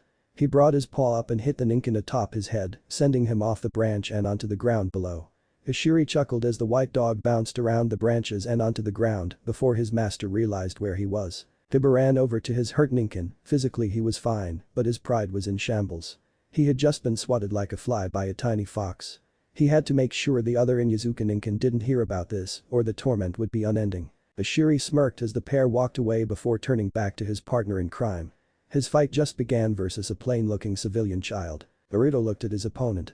He wasn't much, a student from a civilian family, but he still beat Naruto a lot last year during Taijutsu spars. The boy smirked back, thinking he had an easy win. Naruto got into his fighting position, fists up with his body slightly turned, so his left foot was in front of his right. Haruka stood in between the two. He raised his hands in the air before sending them down and starting the fight. The boy rushed Naruto, throwing a punch with his right. Naruto took his left hand and brushed it away before slamming a jab into his opponent's gut. His opponent lurched forward and grabbed his stomach only to be hit in the ribs with a kick and sent skidding on his back. He groaned as he stood up to see Naruto had barely moved, getting back into his starting position. The boy roared as he ran forward with a flurry of punches and kicks. Naruto breathed as everything seemed to slow down. He concentrated on his opponent's movements, remembering his lessons from Bruno. Naruto yelled at the top of his lungs. "Dadabeo. I finally beat you. I finally got you, you old furball." Naruto currently had a hinged Bruno pinned against a tree with his forearm. Bruno puffed back to his fox form as he used his tail to brush away the blonde boy. "You have really improved, Naruto, but remember to not get too cocky." "Huh, you should be taking your own advice," Naruto shouted back. "You got cocky and I totally beat you. Would you care for a rematch?" Bruno asked with a smirk of his face. "You bet I would," Naruto stated. "Ishiri is too much of a chicken to go again. If you hadn't somehow dropped a tree on my tail I would be kicking your ass," Ishiri yelled from the sidelines with a look of fury on his face. He looked back down to his poor tail, which had an ice pack on it. He would be feeling this injury for a while. "Enough," Bruno stated, transforming back into a human figure. "Now shall we start?" "You bet." "I am gone." Before Naruto could even finish his statement he was on his back with a grinning Bruno over him. "Ed," he said with a sickly satisfied ring to his voice. "This time try to slow your breathing and focus on my movements." Naruto could only tentatively nod up to the scarred fox. "Hi, Bruno-sensei." Naruto got up and rubbed his shoulder before getting back into his practiced stance. Naruto focused hard on his opponent as again Bruno got him to the ground without so much as a fight. "You call that concentration?" Bruno asked, standing above his student. "I have seen newborn kits with more concentration than that. If you want to have any chance of dodging me, let alone landing a strike, then you will need to step it up, kid." Bruno inwardly smirked as the blonde seemed to become even more determined with the challenge. He never backed down and Bruno liked it. "This boy has more guts than anyone I have ever seen. The sky's the limit for this kid." Naruto brushed himself off as he got back into his position. He concentrated back onto his sensei, his entire energy focused on the slightest twitch of his teacher's muscles. He felt a weird sensation in his eyes, but could not think about it as he saw his sensei move. He barely managed to get out of the way of the flying knee that had gotten him 2 other times. He picked himself back up panting. Ishiri had his jaw on floor at the movement and even Bruno had a smirk on his face. "Good. Now let's see if you can do that again." Naruto breathed and danced around the barrage of kicks and punches. Twisting and turning, he kept in front of every move as if his opponent was moving in slow motion. He saw his opportunity. A swinging kick left his opponent slightly off-balanced. Naruto ducked the kick and swept the boy's leg with his own. The boy fell to the ground with a thud. Keeping his momentum going, Naruto placed both of his hands on the ground, so he was now in a spinning handstand. He brought his leg from full extension down onto his opponent's midsection as his own shoulder blades hit the ground. A silent cry of pain came from the boy's mouth as bits of blood were spit out. When the boy opened his eyes he saw Naruto straddling him, his left fist forward and the other cocked back ready for the finishing blow. "Dead?" Naruto shouted, still used to his sparring sessions with Bruno and Ishiri. Naruto stood up panting as the others stood there in shock, even as Iruka was naming Naruto the winner. Did his eyes turn yellow during that fight? Iruka thought as he looked at Naruto with surprise. He was shook from his thoughts. He cheated, the boy yelled as he jumped up. No way he could ever get that good. He's the dope, the dead last. Shouts of agreement resounded throughout the class. No one believed Naruto could win by himself, not without either a miracle or cheating. All but a few were shouting for a redo. Hinata looked on, twiddling her fingers together as a small blush worked across her smiling face. He is called a failure. Why yet he worked so hard. Look at what he has done.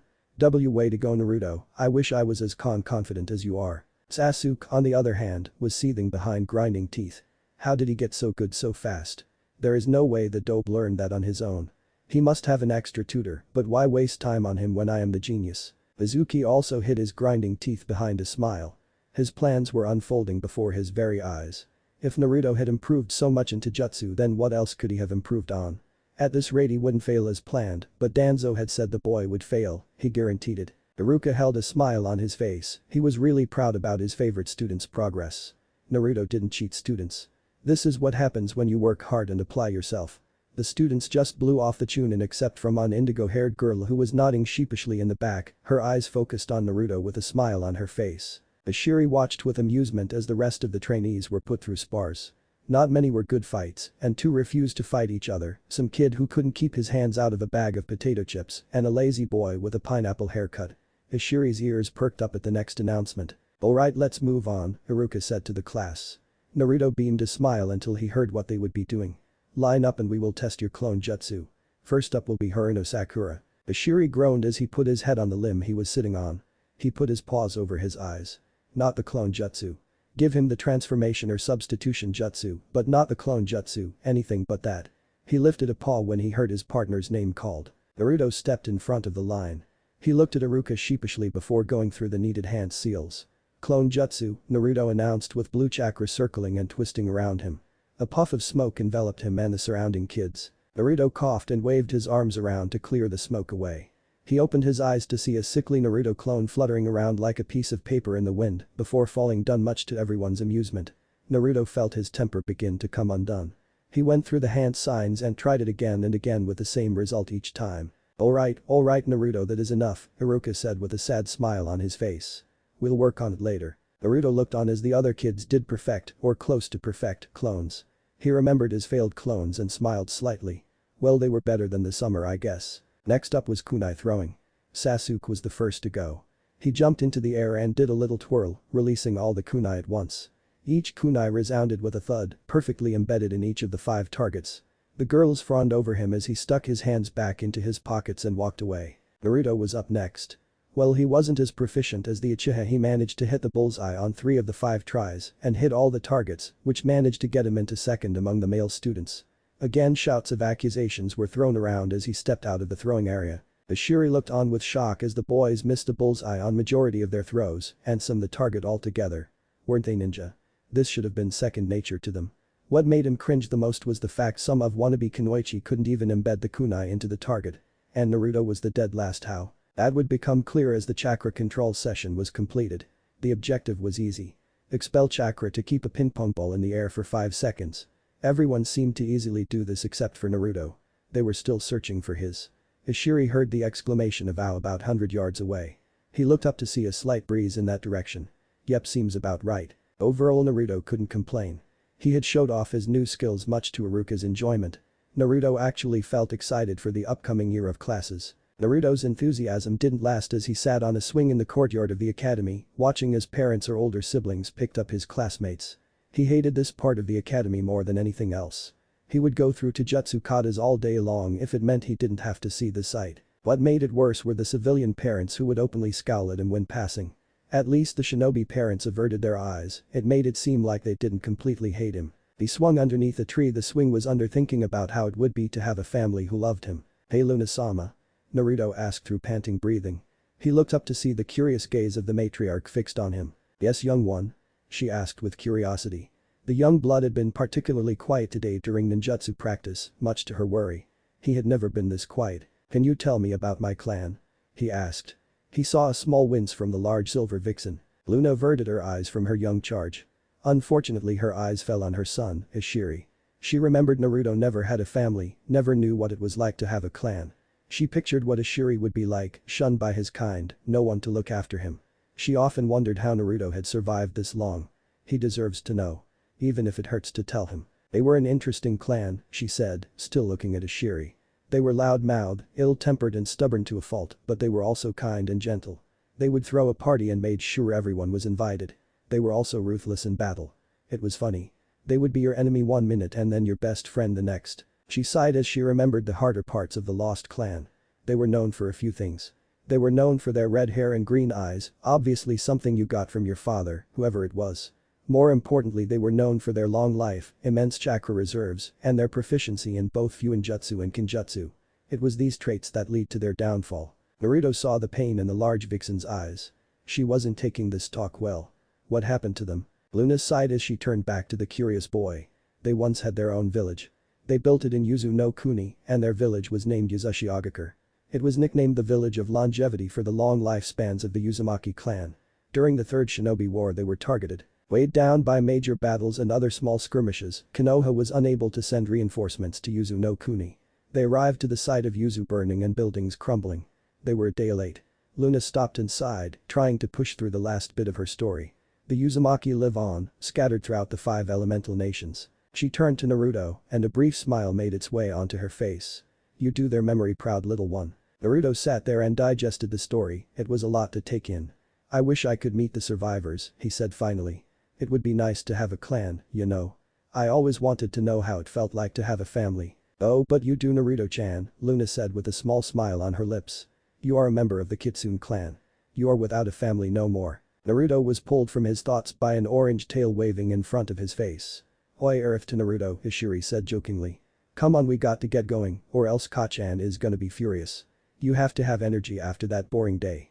Ishiri jumped off his head and into his backpack. He rustled around before sticking his head back up.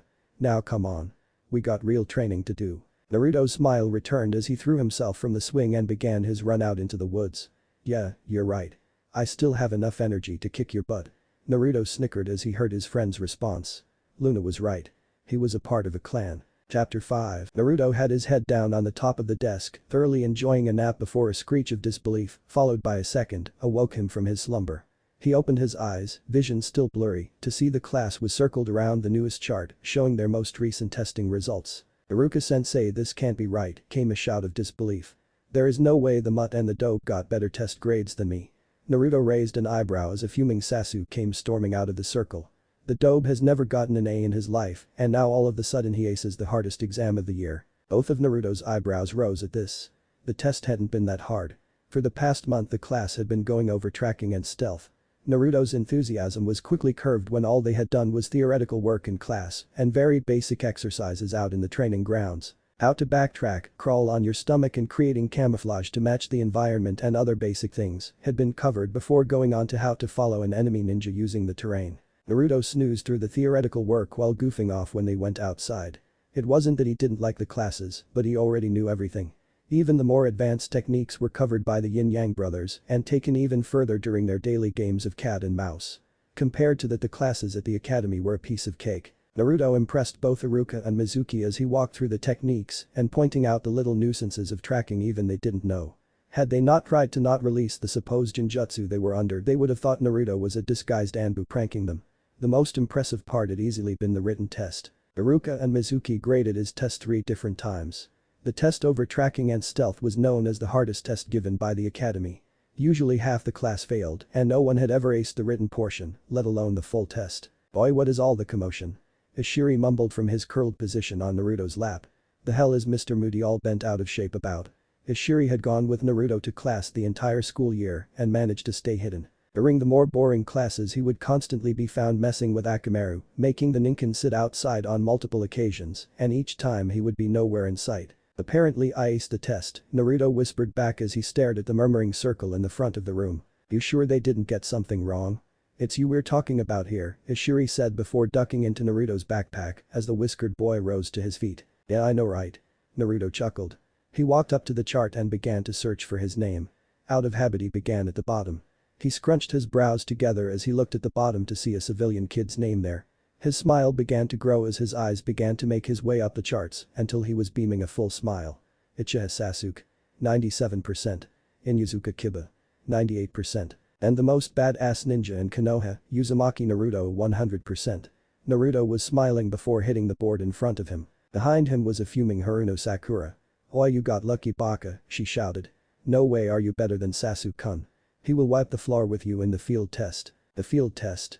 Naruto looked at Sakura with a look of confusion, earning a huff of annoyance. "You really are a baka," Sakura muttered before looking at the blonde boy. "The tracking and stealth test has 2 portions.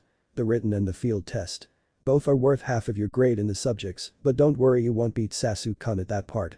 No one has aced that part of the test ever. But I beat him at the written portion. What makes you think I wouldn't do it in the field portion too? Because you are a baka, Ino and Sakura responded at the same time to the laughter of the rest of the class. "These congratulations would have been nice at least," Naruto muttered under his breath. He was disappointed that he didn't have a single person congratulate him like they all did Sasuke-kun whenever he got the highest grade in the class. "A nice job, Naruto-kun. Congratulations." Naruto turned to see Hinata standing near the charts while playing with her fingers. I think you will do great tomorrow, B, because you always do your best." Naruto chuckled, placing a hand behind his head. "Hey, thanks, Hinata. I bet you ace tomorrow too." Hinata's faint pink blush turned rose red as her eyes got wide and quickly averted them to the ground. "Why, you really think so, Naruto-kun?" she asked quietly. Before Naruto could respond, Iruka interrupted. "Alright class, settle down and return to your seats." Naruto, well done on the written portion. Really impressive. Naruto beamed up at his sensei, who returned it with one of his own. "Now tonight make sure you get enough sleep. Tomorrow is the field test and you will want to be well rested because it will be very intense." "Understood." Once he was satisfied that all his students understood, he dismissed them early. "So how are we gonna beat the pants off that smug mud and his owner tomorrow?" Ishiri asked from his spot in Naruto's backpack. They had just gotten done with their training with the Yin-Yang brothers to ensure Naruto was ready for tomorrow's field portion. Ishiri, I want to pass this thing on my own like I did on the written portion," Naruto answered back. Ishiri's jaw dropped at his partner's response. He took his paw and hit him on the head. Ignoring the Jinchuriki, he began his tirade.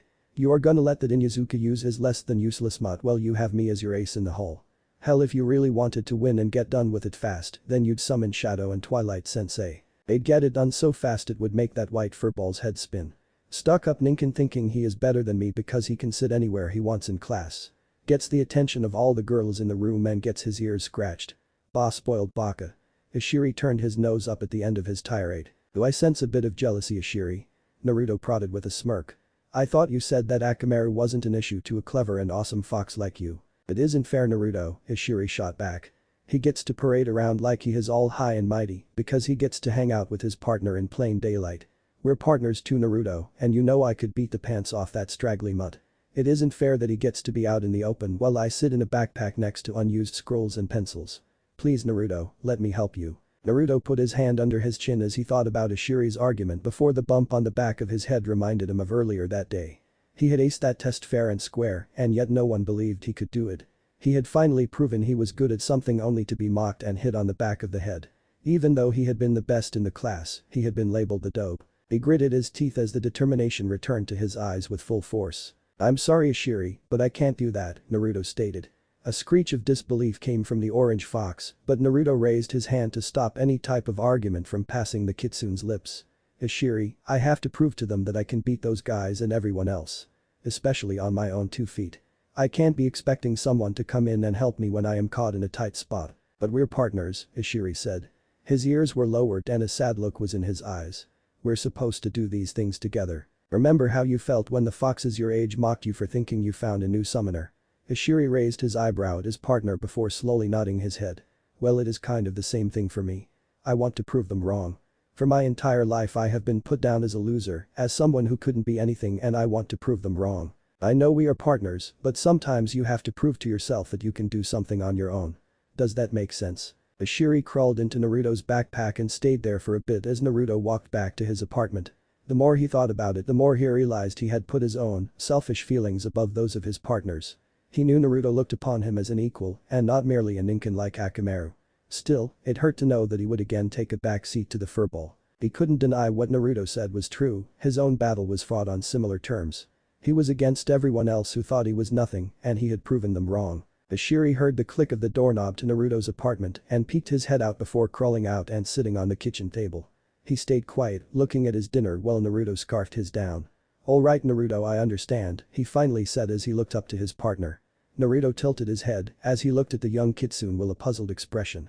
"About tomorrow. I am not ecstatic about it, but I understand that you need to do this on your own. Just know that if you need me I am just one summons away." Naruto wiped his mouth of stray particles of food. He gave his partner a slight smile, he knew how much something like this would mean to him. "Thanks a lot Ashiri, and I promise that next time we will beat the pants off of Kiba and Akamaru as a team. Deal?" Ashiri had a smile on his face as he nodded slightly. "Deal. Alright students, this will be your last test of the year before your finals," Iruka said with 5 Anbu standing behind him. Each of the students looked up to the Anbu with wide eyes, even Sasuke was thinking his sensei had blown a fuse. Each of these 5 Anbu will be hidden throughout the surrounding areas outside of the village and the village itself. The area where they can hide will be 3 kilometers from the outside of the wall and everything within that radius. Their hiding spots have been determined already. "Each of you will have these," Iruka said as he lifted a piece of paper with 5 marks on it. "Each Anbu member will have a stamp at their location. Each stamp is worth a different value. Anbu, please introduce yourself and the point value you represent." The first one to step up was a burly-looking ninja, possibly male, with a ferret mask on. "I am Ferret and I will be worth 15 points." He stepped back to allow the next Anbu member to step to the front. "I am Boar and I am worth 20 points," said the blood-haired ninja with a mask that resembled the hog on it. Judging by his voice he was also male. He stepped back and the next person to step up was an Anbu with long brown hair. "I am Wolf and I am worth 30 points." Following her was a man with a bird mask on who claimed he was worth 40 points. The last Anbu to step forward wore a cat mask with long purple hair flowing freely behind her lithe form. "And I am Cat. I am worth 60 points. I will be the most difficult to find. No one has gotten my stamp in 3 years." The voice made it sound like the person was smirking behind the mask. The rest of class looked at her with wide eyes. Iruka was about to speak but was interrupted when he saw a raised hand. "Yes Sakura. Iruka-sensei, there is enough points to be worth 165 points. Is that how much our test is worth?" "Very good question Sakura. No, the test is not worth 165 points. This test is instead graded on a curve of sorts. You will have 5 hours to find enough points and return here before time runs out. A D is anything above 40 points, a C 50 points, B 60, and finally an A is 80 points. Iruka silenced the outcry at how far the differences was between an A and a B. He continued on. "There is one important thing to know, and that is if you do not return with your paper to the academy within the allotted time, then you will receive a 0. "When does the test start?" Sasuke asked deadpanned. He was bound and determined to not let Naruto or Kiba beat him this time. Once was bad enough, but he would not let it become a habit. "We will give the Anbu 30 minutes to get to their hiding spots. During that time the doors will be shut and the blinds closed so you cannot see in what direction they are headed. Any questions?" Iruka smiled as he saw all his students shake their heads. "Good, and with that, Anbu if you please." No sooner had Iruka finished than one of the Anbu threw a smoke bomb onto the ground. The smoke settled to show that the members of the Anbu team had vanished into thin air. Iruka looked on with a smile as his student quit coughing. He looked to see the looks of surprise and awe that filled their eyes, mixed with fear. This is the first part of the test. If they are afraid of who they are tracking they will unknowingly miss obvious signs and lose their trail. We'll see if any of them have what it takes to be a tracker. Iruka looked on to see 3 pairs of eyes dead set with determination. Those 3 could make the best tracking team Konoha has ever seen if they could ever work together. Hinata looked on with slight fear and trepidation as the Anbu seemingly vanished. Her fear and tepidness vanished when she looked on her crush. He stood there with a steely look in his gaze, his deep blue eyes shining with determination. That look gave her willpower, however small it might have been, to try something bold. She was going to ask Naruto if he wanted to do this test together, as a team. She gulped before clenching her fists and taking a shaky first step, only to yelp when Kiba got in her way. "Come with me Hinata," Kiba said pointing to himself. "With your eyes, Akamaru's nose and my awesome tracking skills, we'll get an A on this test easily. In fact we will get all 165 of them." His shouts of pride were quickly derailed by a snort of disbelief. "As if," Sasuke stated. "You and the dope got lucky with the written portion, but I will show you who the best around here is." "That's right. Sasuke-kun will win for sure and I am gonna be there the entire step of the way," Sakura said with a proud smirk on her face. "Yeah right billboard brow," Ino responded back. "Sasuke-kun wouldn't be able to see anything past your massive forehead. He'd be better off with me." Ino accentuated her point by flicking her hair and putting a hand on her hip. Sasuke scowled as the two girls created a dust cloud in the ensuing brawl before Iruka had to break the pair up. How he hated fangirls. Hinata looked at the girls with a far-off stare before Kiba brought her back into the present. Huh? Oh I'm sorry Kiba-kun, but I was planning on maybe going with someone else this time. Hinata hated herself for not speaking up more enthusiastically and expressing what she really wanted. She liked Kiba, but she admired Naruto and wanted to work with him. You can't be thinking about Naruto Baka, Kiba stated once he saw her look his way. Hinata turned red as a tomato at the statement. He may have gotten the best grade on the written part of the test, but no one is better than the Inuzuka at tracking, except maybe the Hyuga. That's why we'd make the perfect team. What do you say Hinata? Hinata looked into his eyes and saw the absolute joy that the proposition gave him. She couldn't possibly disappoint him, could she? Alright, Kiba-kun. Yahoo! Alright that's what I'm talking about, Kiba shouted. Akamaru barked happily at the top of his head. You hear that Naruto? You are going down. Yeah right Mutt, Naruto answered back, not really worrying about the Inuzuka. You couldn't find your own food dish if it wasn't for your mommy having to point it out to you. Kiba fumed at the insult. He couldn't let this dope get the best of him in front of Hinata. He had to show who the top dog really was. It wasn't Sasuke and it certainly wasn't Naruto. It was him. Nobody has the senses Akamaru and I have. We are the best tracking duo in the village. Naruto clenched his fists together when he heard that accusation. The best tracking duo in Konoha was Ishiri and himself. No you aren't, he shouted back. VSH yeah right and who is gonna stop us? You? Damn right I am, Naruto answered back, now nose to nose with the Inuzuka. No way can some mangy stray ever compete with a purebred Kiba stated with arrogance. What did you say? Naruto could feel his teeth being grinded away. He was not some stray mutt. He was in Uzumaki, of the Uzumaki clan, and more importantly he was a member of the Kitsune clan, and he'd be damned if he let anyone talk bad about them. You heard me. I'll show you.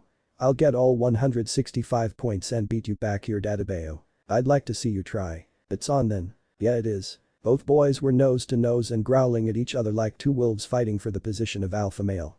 They stood there until they heard the announcement of the beginning of the test. Before Hinata could say anything to calm them down, they were out the door with a trail of dust following them. Kiba quickly picked up the scent of the first Anbu member and headed off into the village while Naruto made a beeline for the forests. Idiot. There wasn't a single scent that went that way. I have got this thing in the bag. Kiba thought as he took off across the rooftops. Naruto didn't see any footprints or signs at all that a member of the Anbu team had entered the forest, right now he didn't care about that. He found himself a nice covering under a small tree. He took another quick look around to see that no one had followed. He took a deep breath in before biting his thumb and rapidly going through hand signs. Summoning jutsu, he yelled while slapping the ground. Once the smoke vanished, Ishiri appeared half asleep and looking around with a confused look on his face. Is this a dream or something? He asked with dazed eyes. His gaze met Naruto's before something finally clicked in his head. Oi, Naruto, what is it? Be ready to beat Kiba and put Akamaru in his place. Naruto didn't hesitate or beat around the bush. He was serious. Ishiri's ears perked up quickly at the mention of his rival before a look of curiosity came to his eyes. What changed your mind? We are gonna prove to him and everyone else who the best tracking duo of Konoha really are, Naruto said with a proud smile on his face. Are you in? Ishiri bounced onto his feet with a smile that stretched from one ear to the other. You bet I am. Let's kick some butt. And just like that the duo was sprinting back to the academy to catch up on lost time. Adebayo. That's 3 down and 2 more to go, Naruto exclaimed happily. With Ishiri's help they were zooming through the test. The first had been rather easy. A simple trail that led to the top of a tree not more than a kilometer away from the academy. That had been worth 15 points. The next track took them past a couple creeks and into the trees before finding the second Anbu worth 20 points. The third had been a little trickier. Wolf had used a series of easy to release Jinjutsu, but they were hard to figure out. The Jinjutsu covered the tracks, bent limbs, and downed grass that would have given away her destination with ease. The trickiest part had been when the Anbu put a Jinjutsu on herself to hide at the base of a tree. Had it not been for a slight mistake, obviously made for the test, in the pattern of the bark, Naruto would have passed right over her spot and been running around trying to find her. During the test Ishiri would be right next to Naruto until about 300 meters from the position of the Anbu to stay hidden and still a secret. Ishiri had been key in keeping the track of the second Anbu when he had crossed the river. He had kept the scent easily while the tracks had disappeared in the bed of the creek. The duo were off again to find the tracks of the fourth Anbu, Bird, and where he had vanished to. As they were about to enter a clearing, Ishiri ducked into a bush. Naruto froze when he heard the sound of someone coming. He paused before Akamaru appeared followed closely by Kiba. Get out of our way Naruto, Kiba growled. We are close to getting our 4th stamp. Bet you haven't even found 3 yet. Don't worry about me, Kiba, Naruto shot back. Just worry about how you look when you have to show up at your compound with your tail between your legs. But the snarl Kiba and Akamaru were off again toward the awaiting Anbu. Naruto wasn't really worried. Kiba wasn't good at Jinjutsu, he wasn't either, but he had practice with tracking Jinjutsu. Shaking his head of the thoughts he was off again, quickly joined by Ishiri. Those two annoy me, Ishiri announced while keeping pace with the whiskered boy. Yeah, me too, but we can't worry about them. Remember what Twilight Sensei taught us about staying calm and not distracted, Naruto said. Yeah, Ishiri brushed off the reminder before mimicking Twilight's voice. Tracking rule number 5. Don't let emotions cloud your judgment and don't lose focus. Hypocrite. All you have to do is show him a picture of a vixen and he is stunned for at least 5 minutes. Pervert. The duo chuckled before coming to the point where Bird's tracks diverged from Wolf's. Okay, here we are, Naruto said calmly. You gotta trace Ishiri. Ishiri raised his head into the air and gave a sniff before lowering his head and thinking. This one is a little trickier, Naruto. It seems he did a bunch of backtracking and doubling or tripling over his tracks. Damn it, Naruto cursed his luck. He didn't know how much time he had left, but he couldn't waste it, not when Kiba and Akamaru were already ahead of their team. Okay, let's go with the strongest scent and work backwards. Ishiri nodded before taking off in the direction of the smell. The route took them into a small clearing before Ishiri again paused. He walked to a base of a tree and looked up before heading over to another tree and repeating the process. He sat down in the middle of the clearing and rubbed his nose. What is it? Naruto asked his partner. There is the same scent, but it goes off in multiple directions. The worst part is they are all about the same intensity, Ishiri said while rubbing his nose. I don't know if I put my nose into something or what, but it all smells the same to me. Naruto looked back up to the trees and saw something before closing his eyes and shaking his head. He opened his eyes to reveal a gleam in them. It isn't you, Ishiri, that Anbu had a nice little trick. He used this clearing as a point of reference. He would leave the clearing before returning to it in some other direction. Look here. Naruto pointed to a branch that was bent toward the forest before pointing to another set that was slightly pushed into the center of the clearing. I bet you they have the same scent on them. Ishiri quirked an eyebrow before bounding near the two sets and sniffed each of them. He snorted his nose before jumping back and joining Naruto in the middle of the clearing. Yeah, you're right. They are about the same intensity. The tracks are so new that it is hard to tell which one was the first and which one is the last. Why would he do something like that? To keep us going in a circle and waste time, Naruto pointed out. This technique is used when you are caught but need to stay near a destination, usually used by assassins. They mask their movements by doing this, keeping trackers and ninjas using scent while they stay perfectly hidden. Usually buys them enough time to make their hit and then they are off. Okay, that explains that, but it doesn't explain where he went, Ishiri complained. We basically are starting with nothing.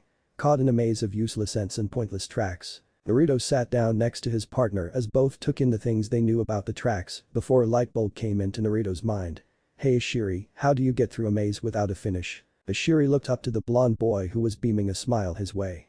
He saw no point in the question before answering. Well, by not entering it, of course, he stated as if it was obvious. Then that is exactly what we are going to do. We are going to go back to the beginning where we entered his maze, Naruto said before jumping off into the trees, followed quickly by Ishiri. They came to the spot where Wolf and Bird scents diverged. Okay Naruto, we are back to the start, but I still don't see the point of this, Ishiri said as he looked at the tree where they were perched in. I don't see anything here. Exactly, Naruto smirked. Go hide in a bush. I will write back with our 4th stamp. Ishiri quirked an eyebrow before bounding off into a nearby bush. Naruto waited until his partner was well hidden before jumping further up the tree. Naruto looked around before slapping his forehead. Sitting with his feet up and leaning back in a makeshift nest was Bird. Some of you Anbu take your names way too seriously, Naruto muttered, shocking Bird from the scroll he was reading. Interesting, wasn't expecting you to be the 3rd student to find me, Bird said while he pulled out a stamp with one hand and with the other requested Naruto's paper. I figured it would have been the Hyuga or Abiram, but I can't say that I am not impressed. 4 stamps, well done, but don't expect to find cat. Bird handed the piece of paper back to Naruto who quickly snatched it from his hands. He looked at the Anbu with a look of annoyance. Don't underestimate me.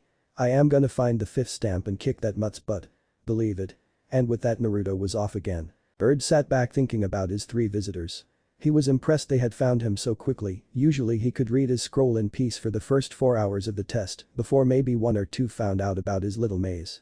He pondered about what Iruka and the Hokage had planned for the rookie teams after the next school year. The tracking team of Inochiha, Inuzuka and that kid would make one hell of a squad.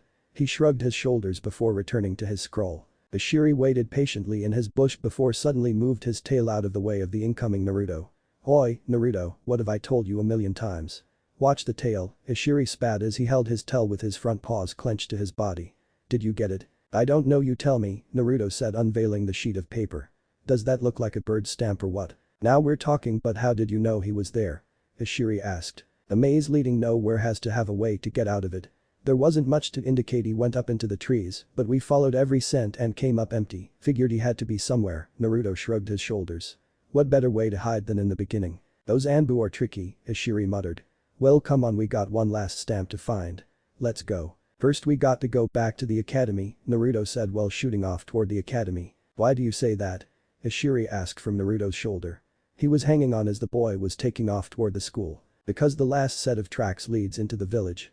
I am going to grab my backpack before we head that way so you can come with me and won't have to hide." "I like it," Ishiri said with a smile. "Team Kitsune is gonna win it all. You know it, Dadabayo," Naruto shouted. Naruto snuck in to find his backpack. He took a quick peek at who had turned theirs in already. He wasn't surprised to see Shikamaru had turned in the first 3 stamps, then quit. He was lazy as ever. Joining him was Choji, who was snacking on potato chips. No surprise. Naruto snuck back out before finding Ishiri in a tree by the academy grounds. Ishiri yipped happily before jumping into Naruto's backpack. Naruto had the top slightly unzipped so he could hear Ishiri, and the little fox could also pick up on any scent they found. Liking the setup, Naruto dashed off to where he saw the tracks. He and Ishiri followed the tracks before coming to a screeching halt. They stood in the middle of the busiest market in Konoha. With the Hokage's tower a stone's throw away adding to the foot traffic, the footprints came to a screeching halt. "Ishiri, can you pick up on the scent?" Naruto whispered to his partner. Ishiri readjusted himself in the bag so he could get a better whiff of the outside area. "No, Naruto, there is too much interference. I am smelling baked goods, onions, fishes and a whole lot of flowers, but not a trace of an Anbu." "Okay, how about we backtrack?" "Maybe she didn't come this way," Naruto suggested. "Yeah, that sounds like a good idea," Ishiri agreed. The duo went back to where they lost the track, only to return to the same spot they had stood in the last time. "Check the shops. Maybe she went in there and then through the back doors," Ishiri whispered from spot in Naruto's backpack. "You know I can't get in there, Ishiri," Naruto answered back. "I'm surprised I'm not being kicked out of the market as it is." "Well, I can always henge into a cat and sneak in," Ishiri suggested. Naruto slapped his forward. Why hadn't they thought about that before? They really were bakas. Naruto walked into an alley. Jumping behind a dumpster, he took his backpack off and let Ishiri out. The young fox transformed into a cat before purring and strutting off. "He is such a ham," Naruto thought as he followed the disguised fox with his eyes. Ishiri entered the businesses without as much as second thought to the owners. He would look around before coming out and shaking his head. After thoroughly checking all the businesses, he returned to Naruto's side. "Any luck?" Naruto asked. "Unless Cat was hinged into one of those demon children, then no such luck," Ishiri muttered. He had been chased out of a daycare he had inspected. The kids were so excited to see a kitty that one had given his tail a rather harsh tug. The daycare was still as a mass frenzy after he had escaped. "Somehow I doubt that," Naruto said. He winced as he heard a crash coming from the daycare. "Okay, good job, Ishiri, hop back in." Ishiri moaned before slinking back into the backpack. Naruto walked back out into the middle of the market. He made a second sweep with his eyes before he heard a commotion. He walked toward the yelling and shouting to see Sasuke and Kiba nose to nose. Or rather, Kiba was, and Sasuke was just standing there with his hands in his pockets. "And I'm telling you, Mutt, that she isn't here. She probably left somewhere else," Sasuke said to the frustrated Inuzuka. Kiba was about to respond until he heard a growl from the top of his head. He looked to see Naruto was standing there staring at the two. "Oh great, it's Naruto. What do you want, dope?" Sasuke questioned. "You guys looking for Cat too?" Naruto didn't respond to Sasuke's question. "Yeah, and like I have been telling Kiba here, it is impossible. She is probably tricking us so we forget about our time limit and keep chasing a useless track." Sasuke took a quizzical look at Naruto before continuing on. "What is to you, dope? No way you found the other 4 stamps. Actually, that is where you are wrong, team. I have them right here," Naruto answered with a smile. He unfolded the piece of paper to show his 4 completed stamps. His proud smile turned to a scowl as Kiba took a jab at him. "Well, will wonders never cease?" the Inuzuka asked sarcastically. "Funny, that is what we all said last month when you decided to actually take a bath," Naruto shot back. "What did you say?" "You heard me, baka. You're the baka. You both are bakas." The two boys stopped their little spat to look at the Uchiha who just sneered their way. "It's useless attempting to follow this trail. I am going back to the academy and get my A. You two stay outer and fail if you want." With that the boy put his hands in his pockets and walked away. He is Mr. Charming, isn't he? Naruto asked with a smirk. Yeah, no kidding, Kiba answered with a slight smile. His smile quickly vanished before he shook his head, remembering who he was talking to. Doesn't matter. I am gonna find her before you, and I am going to prove who the best tracker is. See you, loser. Naruto looked on as Kiba ran back to the academy to start over again. Naruto waited a bit before going back to looking at the surrounding area. We should follow him, a voice whispered after a while. He may be on to something. We never went back all the way to the academy. Nah, Naruto brushed off the suggestion. The team is wrong, we can find her, and Kiba is missing something important. What's that? Ishiri asked. What is the number one rule of hunting? Ishiri took a second to remember back to their first hunting lesson. He had a curious look on his face as he answered. Think how your prey would think. But we aren't hunting Naruto. In a way we are, Ishiri, Naruto pointed out. Tracking is just hunting a prey that has a kunai. If we start thinking like the Anbu, then maybe we will be able to find her more easily. Okay, well, how does an Anbu think? Ishiri asked from his spot in his backpack. That's the thing, if we were really working with the Anbu, then they wouldn't have started in the classroom to begin with. Naruto thought about it more before going back to his point. They would never announce who they were, they would stay in the shadows, and we would go from there. They gave us a lot of information. Like what? Ishiri wasn't seeing where this was going, but he trusted Naruto enough to play along. Well, they're sent for one. If I hadn't been so stubborn and you had been there, then we would have found the first three way faster. That gave people like Kiba a huge advantage. Ishiri nodded at the logic. It made sense so far. Next was their appearance. That would help everyone, but especially Hinata, who could see through bushes and stuff. If she knows what she is looking for, then she will be able to find them a lot faster. Again, Ishiri seemed to agree with the logic, but that still add everything up. Okay, then why do that? It makes it easier for everyone, Ishiri observed. Because we will focus too much on our senses and not on logic. Like rule number 4 said, where senses fail, intuition and logic prevail. Ishiri finished his partner's statement with a smile. Okay, then now where to? She will be in a place where the smell will stop any tracking that way, Naruto began. The market makes sure of that, Ishiri pointed out. Exactly. That takes care of the nose. Next comes the eyes. The marketplace sort of takes care of that. With all the foot traffic, any sort of footprints that would be left would vanish, Naruto explained, only for Ishiri to interrupt him from continuing. What do you mean by sort of, Naruto? Ishiri was really confused. It seemed like that would completely take away any tracking by the eyes. Hinata's Byakugan can still peer through things, so if she really wants to eliminate the eyes, then she'll have to be someplace where no vision can penetrate. Naruto smiled as he saw the perfect place. I know exactly where she is. Naruto took to the roofs. He made a beeline to the last place someone would check. The Hokage's tower. He went to the window that led to Jiji's office. He smirked when saw it wasn't completely shut. To someone who wasn't looking for it, it would seem shut and locked, but Naruto saw the slight difference. Without pausing, he threw the window open and bounded in. Hiruzen, dressed in his Hokage robes and hat, was enjoying a nice day. He was taking a break from his paperwork, which had diminished since Naruto had stopped his rampant pranks. He had missed seeing the boy every other day, but he did not miss the paperwork. I wonder how little Naruto-kun is doing. His thoughts were interrupted by the window being flung open and a flash of yellow appearing in front of him, only to vanish and reappear around the room. What is the meaning of this? He shouted from behind his desk. The yellow blur froze in place. Hiruzen sighed as he saw Naruto standing there with a sheepish smile and a hand behind his head. Naruto-kun, you are not in trouble again, are you? Naruto shook his head. Not this time, Jiji, he said. Hiruzen quirked an eyebrow at the obviously excited boy. I'm looking for Cat. You know, the Anbu with a cat mask and pretty purple hair. I know she is in here. Hiruzen chuckled at the boy. He had forgotten that today was the tracking test for the academy. He was proud that Naruto had figured it out. He was one of the 3 people to have ever figured out the hiding spot of the 5th Anbu. Well, Cat, it seems that you have been found. Naruto looked around before hearing the sound of clapping coming from a darkened corner. He looked to see Cat fade into existence. Very good, Naruto. You are the first person to find me since I began helping the academy administer the test. Congratulations. Yeah, I just need you to stamp this, Naruto said quickly, handing the Anbu the piece of paper. Quickly, I don't have much time. Kat chuckled as she took the piece of paper and put her stamp on it. Naruto vanished through the window as quickly as he came. I wonder if he knows he still has an hour left. She pondered to the amusement of Sarutobi Hiruzen. But his reaction would not have been as amusing if he knew he shattered the old record, now would it? He quipped from behind his chair. No, I suppose it wouldn't, Cat answered the Hokage. That kid could make one hell of an Anbu one of these days. Naruto burst through the doors of the classroom, frantically waving his paper around for Iruka to see. I'm here, he shouted frantically. I'm not late, am I, Iruka-sensei? Iruka looked at the boy curiously before checking the clock.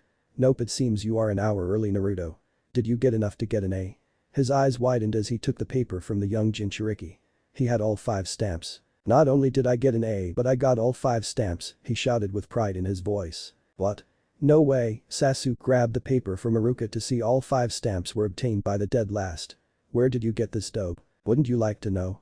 Naruto said with a smirk on his face. Iruka just shook his head as the two boys went back and forth with each other.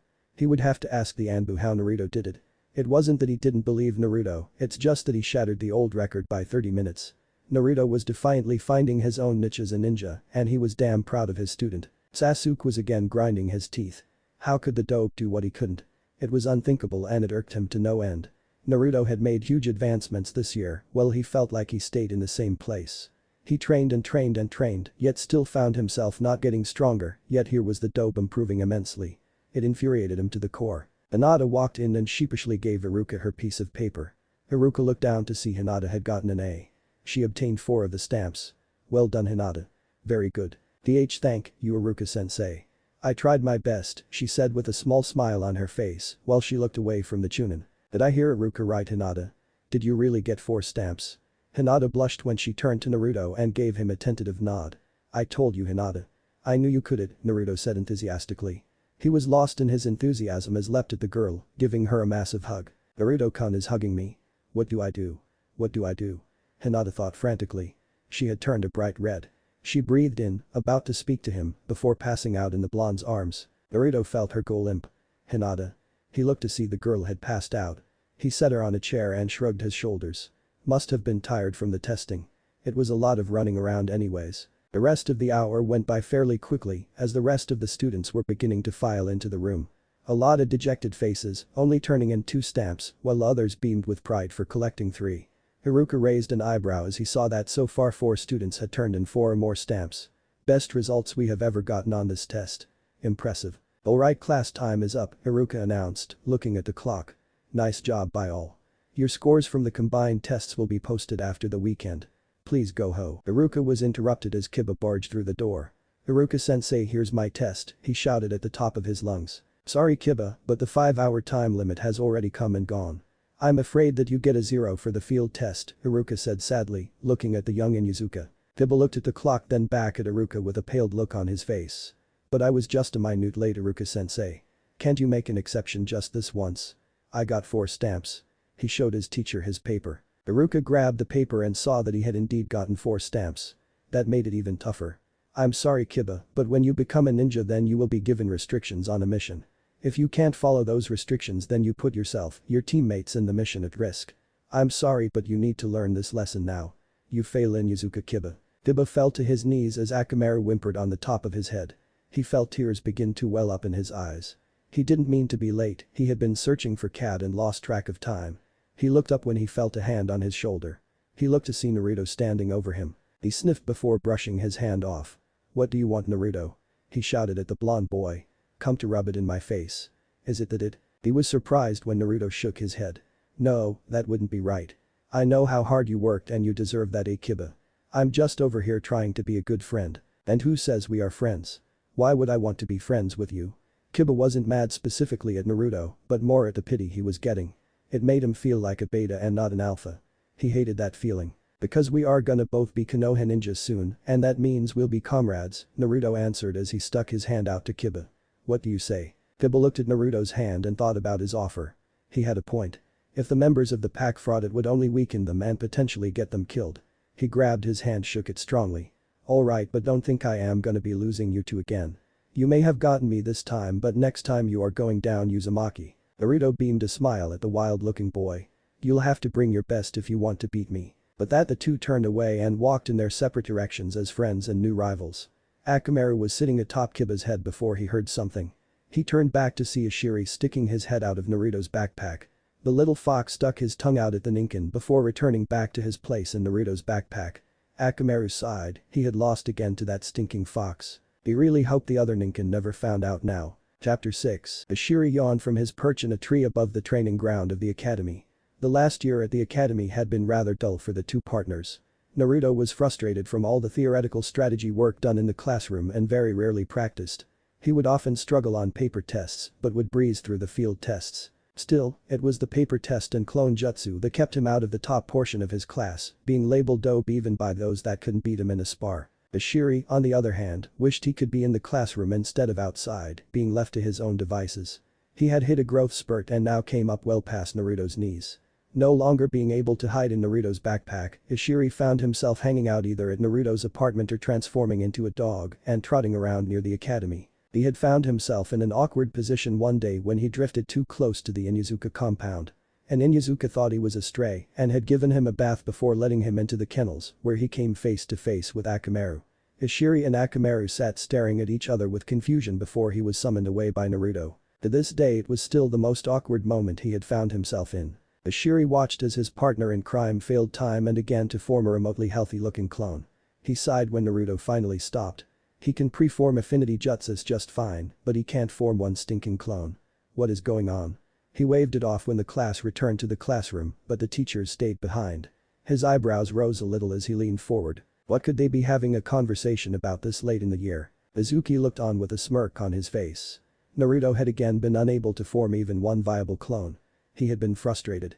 Naruto had improved massively over the past 2 years, to the point he was one of the top students in the class outside of paper tests and the basic clone jutsu taught at the academy. He was going through the preparations for the final test for the last year academy students when he came upon something that seemed to take his problems away. He waited for the students to head back into the classroom before getting Iruka's attention. "Iruka, can I talk to you about something?"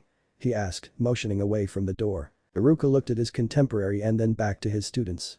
Satisfied that they would behave themselves, he walked over to his fellow teacher. "What can I do for you, Mizuki?" "Well, it is about Naruto," Mizuki began, pretending to be sorrowful. "You aren't thinking about passing him, are you?" "Why, yes I am, Mizuki," Iruka answered. He looked at the academy teacher with suspicion. "He has proven to be a fine student and will one day make an excellent ninja. He has more than earned the right to graduate. But he hasn't been able to make a single clone." Mizuki growled internally when Iruka didn't pause or hesitate at his remark. This was going to be tougher than he thought. It is a part of the graduation requirements. The 3 tenets that the academy teach, Jinjutsu, Ninjutsu and Taijutsu, must be met for the applicant to pass. Naruto still has been unable to form one clone. It is on the test and if he can't perform the jutsu then we will have to fail him. Rock Lee passed last year's graduation exam and so I will expect the Shinobi Council will not flinch at my request for Uzumaki Naruto to pass the exam. Iruka brushed off the challenge to his decision. There is precedent for the request, and his improvement is well known, specifically by the Anbu who have remarked his tracking and stealth skills. "You are right, Lee graduated, but you have to remember that he had the highest Taijutsu scores in the last 30 years, Mizuki pointed out. With such a score and promise, the council couldn't possibly let a prodigy of that magnitude be stuck because of a technicality. Naruto has shown just as much promise due to his hard work and increased skill over the last 2 years, Iruka said with an annoyed tone in his voice. Mizuki had not put this much interest in the class the past 2 years. Something just didn't feel right. "Well, that could be because he is your favorite," Mizuki muttered under his breath just loud enough for Iruka to hear. Again. Mizuki internally smirked as he saw the look on Iruka's face. He had finally gotten what he wanted. Iruka was beginning to get rattled. "You know as well as I do that the civilian council has some power over the academy. Many of the sitting elders on that council have kids in this class or previous classes. Many of those same kids won't pass for similar issues facing Naruto. Unlike Lee, they do not show the same promise as a ninja and so will fail. They will call foul if Naruto passes and their kids don't. They are already complaining about you favoring the boy. That is because of his situation," Iruka barked back. "You know as well as I do that Naruto is hated by most of the civilians. The Shinobi Council will back my request." "I think you are letting your feelings for the boy cloud your judgment, Iruka," Mizuki said as he gestured for the 2 to enter the building. "I am sure that the council will see that and take it into consideration." Iruka looked at the door and then back to his friend with a worried look on his face. "Perhaps you are right, Mizuki." Iruka walked in the academy with a downtrodden look. Mizuki could no longer hold the victorious smile from appearing on his face. He had finally sown the seeds of doubt into Iruka's mind. Well, he thought that Naruto would pass if Iruka's request was to come across the Shinobi Council's eyes with the backing of the Anbu commander, it would have to reach them first. Right now it looked like that may not even happen. Ishiri had to bite his tongue to stop the cry of disbelief that wanted to escape. How could this happen? Naruto has worked so hard, who cares if he hasn't mastered that jutsu, he deserves to graduate. If he fails that will destroy him. I can't let that happen. Not caring to hinge into a dog, he took off toward the kitsune library and the elders. I have to tell Kachan. She'll know what to do. The Hokage would get multiple reports of a strange orange blur moving quickly through Konoha and into the forests from his ninja the next morning. What? Naruto cried out. That isn't fair. I deserve to graduate. Ashiri had just got done telling Naruto and the Kitsune elders about the conversation that had transpired between Mizuki and Iruka outside the academy. The others around also voiced their disbelief. They turned to Luna, looking for anything that could be done. Luna-sama, there has to be something we can do, Ari spoke. Is there any way we could help Naruto-chan? We can continue his training in ninjutsu, skip his tracking, jinjutsu and taijutsu practices until he can get the ninjutsu down. Luna paused when she thought about something else. Naruto-chan, when is your exam? It's Friday, Luna-sama, Naruto answered. That gives us a week, Luna groaned. That isn't a lot of time considering the progress that you have made on the jutsu so far. Which is none, Bruno added in dryly. Precisely our problem, Luna responded. We could try even more extreme chakra control drills, Ari offered. Possibly, but that would most likely take too long, Luna brushed off the idea. We could work the boy to the ground, Bruno suggested. If the boy is run ragged to the point of exhaustion, then maybe he could actually use the chakra needed, or rather not needed, for the jutsu. Naruto's eyes widened at the possibility of being put through the ringer by Bruno before Luna put down the idea. As tempting as that is, it is too risky. If we push the boy too much, he may be unable to walk and make it to his finals. The elders grew quiet while they tossed ideas around in their own minds as Naruto and Ashiri looked on. The duo had given up hope when Suzuki decided to speak up for the first time. We could put a minor suppression seal on the boy, the brown fox said half-heartedly. It would be an easy thing, hide the seal under the boy's arm, covered by his clothes. The difficulty is finding the right seal to suppress his chakra just enough to preform the jutsu and not collapse from exhaustion. That would be cheating, Ashiri pointed out. If you ain't cheating then you ain't trying, Bruno said with a smile. Suzuki finally has a good idea. It might take a while, but it is the most promising. But if you are caught cheating then you get killed, or in Naruto's case failed, Luna said before shaking her head. No, that won't do either. There has to be something that'll work. Why are you underestimating me? The elders turned to see a red-faced Naruto. Naruto felt slighted, he felt like they were calling him the dope like everyone else. It sounds like you guys don't believe me. I have done everything that you have given me, I have worked hard and look at what I have done. He motioned to the clearing where there were burn marks and downed trees from his jutsu practices. I am not some pathetic kid. I work hard and I can do this. Give me pointers in the right direction and I can do it, Dadabeo. The elders looked around at each other, an unheard conversation passing between them before Luna turned to Naruto. Alright Naruto, let's begin then, shall we? Naruto smiled before nodding his head vigorously. The group began to walk toward the training area of the clearing made by a few errant jutsus, all except for Yasu who still looked like he was pondering something. He shrugged his shoulders and headed into the library inside the tree in the middle of the clearing. Even less chakra, Naruto-chan, Luna commanded. The rest of the others looked on as again Naruto failed to create a clone. They had tried a suppression seal to make him sense how much chakra was needed only for the seal to short circuit and leave a burn mark. Suzuki still looked embarrassed about the failure. They had tried to create multiple clones only for them to turn to a smoldering pile on the ground, they hadn't even made a sickly-looking Naruto. They had decided to try the brute force approach. Go until either Naruto got it down or he collapsed, then try again once he woke up. The night had long since overcome the daylight and plunged the clearing into darkness. The foxes had quickly made a few fires that lit the clearing enough to not bring attention to them, but enough to see the results of the jutsu. Naruto huffed before going down to a knee. He felt every muscle of his body crying in pain, but he never backed down. Just a little more chakra. That is all I need, just a little more. As you wish, kid. Before Naruto could answer the voice, he felt his body begin to burn.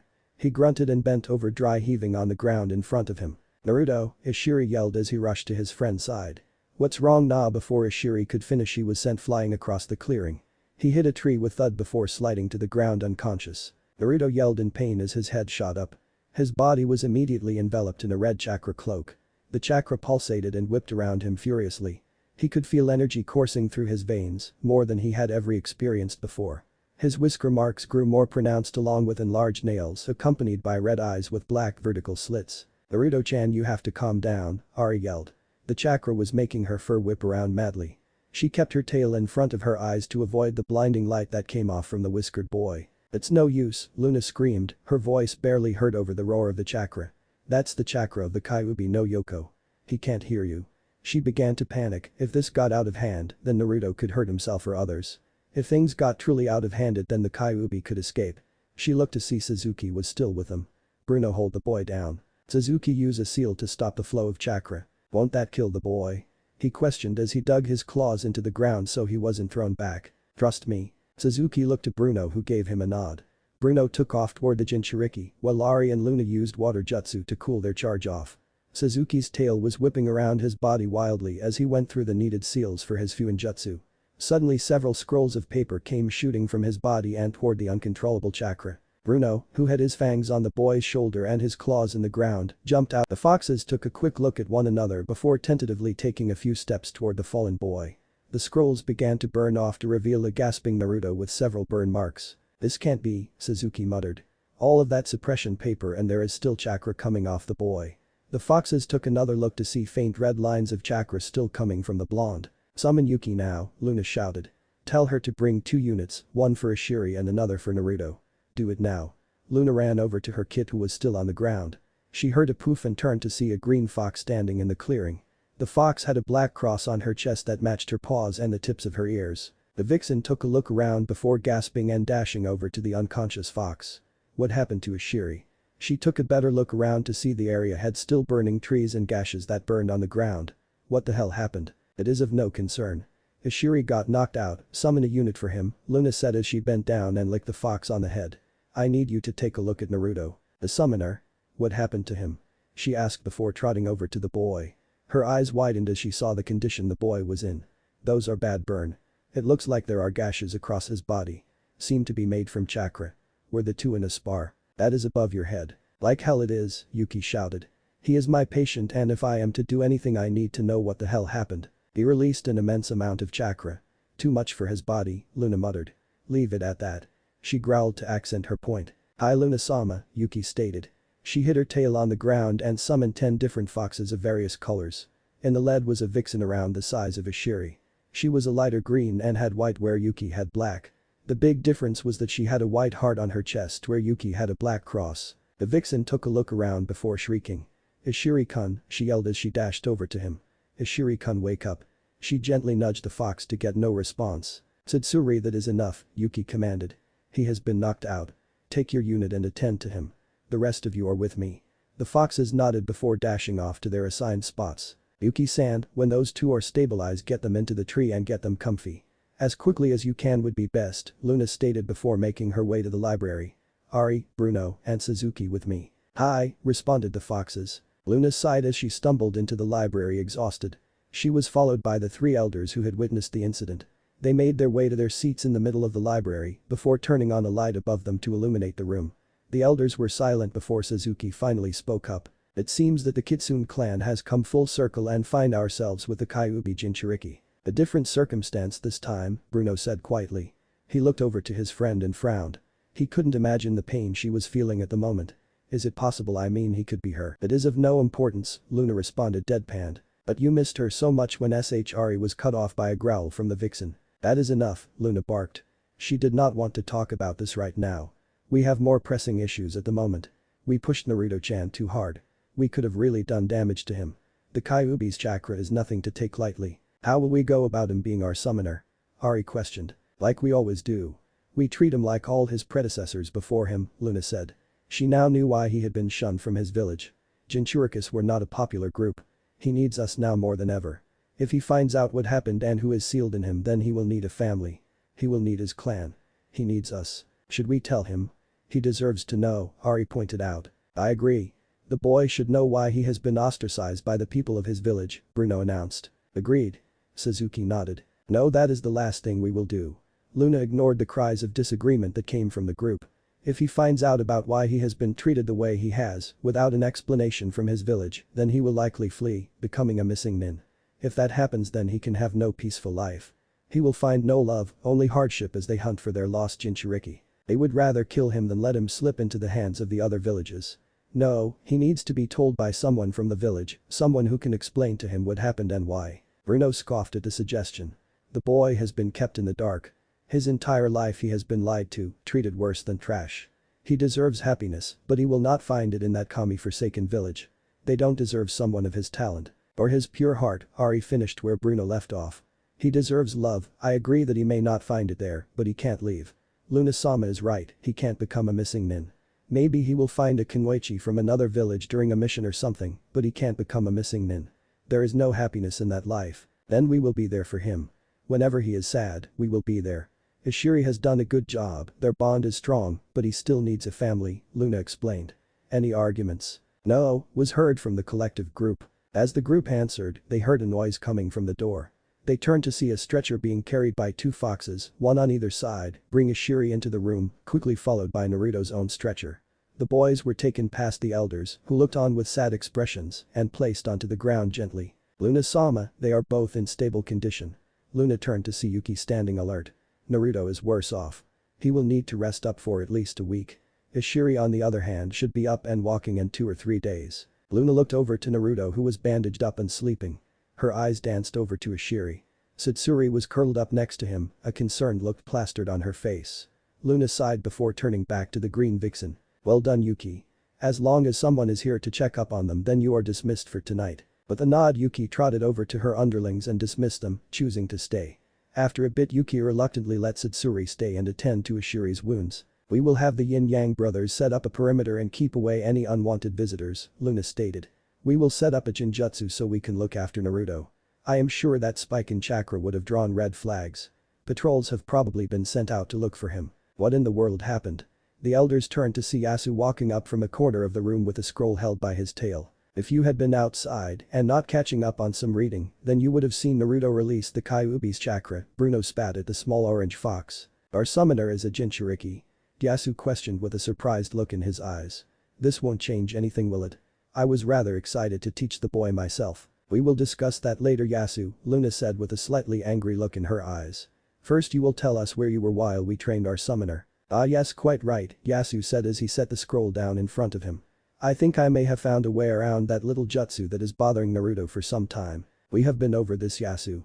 We can't cheat for the boy, Bruno said exacerbated. Well what if he learned a different clone jutsu? Yasu offered. As long as he learns another clone jutsu then that should pass him. Wouldn't it? But we can't simply give him an elemental clone, Ari pointed out. If he comes into the test with a water clone or mud clone, then they will ask questions like how he got it. He wouldn't be able to explain his new jutsu without telling them about us. Isn't that what we have tried to avoid? Yes it is, but what if we gave him a second clone technique that was developed in Konoha? Yasu proposed. Go on, Luna said, very intrigued by this new turn of events. Well it seems Senju Tabarama, the Niddame Hokage, was quite an ingenious fellow, Yasu said as he spread the scroll out. Have you ever heard of the shadow clone jutsu? Sarutobi Hiruzen hadn't enjoyed a peaceful night's sleep in ages. He had finished paperwork early, gotten through council meetings without a hitch, and had a nice dinner with his family. It had been a perfect night made only more so by quickly drifting off to sleep. His dreams were short-lived when he felt a spike of menacing chakra. A feeling he could never forget in all his life. He shot up from his bed and immediately grabbed the nearest kunai. As quickly as the spike of chakra came, it just as quickly vanished, but there was still a faint signal. Almost immediately there was an Anbu member in the room. Okage-sama, the Anbu could get out no further words before Hiruzen was up and dressed. Yes Boar, I felt it too, he quickly made his way out the door and to his office. Have Alpha, Beta and Delta squads check the forests. Send Omega and Gamma to check for any detections in the barrier that could have been missed. All other Anbu are to secure the village. Go. Boar nodded before vanishing. This is not how he wanted to start his day. He looked up at the crescent moon above, an ache in his aged heart appearing. Kami, forgive me if I have missed my chance to tell him the truth. Minato, Kushina, watch over the boy. Hiruzen sat at his desk a few hours later, expecting his Anbu to return with the boy in tow. To his surprise and dread, Kat showed up by herself. No Naruto and no other Anbu members. He feared the worst. Report Kat, Hiruzen said calmly. He hasn't been found sir, Kat said hesitantly. Hiruzen grimaced before responding. Any traces or leads found? Any detections in the barrier? That is the thing sir. All traces of the Kyuubi's chakra have vanished. Kat gulped internally as she saw the disapproving look of her superior. She didn't blame him. They were supposed to be the best and they had come up empty. The signature vanished in a clearing, but there was neither an entry or exit point from the spot of the signature. The barrier surrounding the village is solid, no breaches were recorded, and all patrols have come back negative for intruders. Has the village been secured Kat? Hiruzen hoped for at least some good news from the Anbu member. Hi Hokage-sama, Kat responded quickly. All Anbu, not currently looking for Uzumaki Naruto, are currently holding their positions at important junctions and entry points of the village. Have you checked the Yondame's head? Sir? Cat couldn't understand where the question came from. A Yondame's head. Have you checked it? Hiruzen repeated the question with a far-off look in his eyes. Sir, I believe Alpha Team was charged with that area. They reported nothing. Cat paused before thinking about the specific nature of the question. Hokage-sama, if I may, why would you have us check specifically the Yondame's head? It is Naruto-kun's favorite place when he is sad, Hiruzen answered simply. What an appropriate and ironic place for him. Naruto's eyes fluttered open only to close immediately. His eyes were still sensitive. He tried to move only to feel a searing pain across his body. The sensation quickly dissipated as a wave of relief washed over him. Easy kid, the harsh voice said from seemingly nowhere, your body is still recovering. What the hell happened? Naruto could feel a massive headache treating his temple like a drum. He could feel a hint of nausea come over him before a second wave of relief washed over him. You couldn't handle my gift, the gift said with a chuckle. Still too weak little human, but I suppose that is to be expected from a kid of your young age. Naruto could hear the smirk the owner of the voice had on, as it seemed to reverberate through him. What gift was that? 1 second I am exhausted and the next I am on fire. I gave you chakra. Very powerful chakra, the voice said nonchalantly. You are still too young to receive the full dose. We will work on it. We? Yes. I gave you the chakra so you could learn that damnable jutsu. Why would you help me? Naruto thought as he began to feel the pain fade away and his body return to normal. Because there are people who will take advantage of you if you don't graduate. They will use your failure to either ensure you never reach your full potential or that you become a pawn, easily moved and thrown away as they please, the voice said with venom coursing through his tone. How do you now? Naruto tried to sit up, but his muscles still ached a bit. He decided to sit back down and lay there until he could sit up. That is human nature. Specifically for one of your stature and situation. My situation? Like the kitsune contract? Naruto narrowed his eyes at the thought. Why would people use him because of the contract? As important as the contract is, there is more urgent matters, the voice said as he seemed to fade. But that is a conversation for another day. Hopefully next time we talk it will be face to face. Naruto shivered at the sound of the voice. Before he could question what he meant, he felt the voice vanish. Naruto went to try and sit up. He felt relieved when he no longer hurt, the searing pain in his body vanished, and the small aches were nothing new to him after training with Bruno and the Yin-Yang brothers. Naruto sat up and began to look around. He rubbed his shoulder to loosen it up before his eyes caught the sleeping form of Ashiri bandaged up and lying on a makeshift bed. Ashiri, Naruto said before grunting and grabbing his arm. Damn it. Ashiri, wake up. What happened? He got no movement from his partner. His eyes grew sad before seeing slight movement on the other side of the orange fox. But the yawn, a young, green vixen stretched and stood up. The fox smacked her lips together before peering over to Naruto with sleepy eyes. Her eyes immediately widened when she saw the blonde boy was awake. You shouldn't be awake, she said with a sweet voice that sounded like birds softly chirping. Yuki-sama said you'd be out cold for a week. A week. Satsuri jumped at the excited boy. She looked on with slight curiosity at the struggling Naruto. She shook her head before putting a paw on the boy's chest and gently easing him back onto the bed. But I have to get up and go to my final exam. If I miss it I will fail then be stuck at the academy for another year. You have only been out for 2 days Naruto-sama, she said sweetly. It is late at night on Sunday, your exam isn't until Friday. How do you know my name? Naruto asked puzzled by the light green fox in front of him. Oh yeah I am sorry, Satsuri said with a slight bow. My name is Satsuri of the medical unit of the kitsune. It is a pleasure to meet you summoner.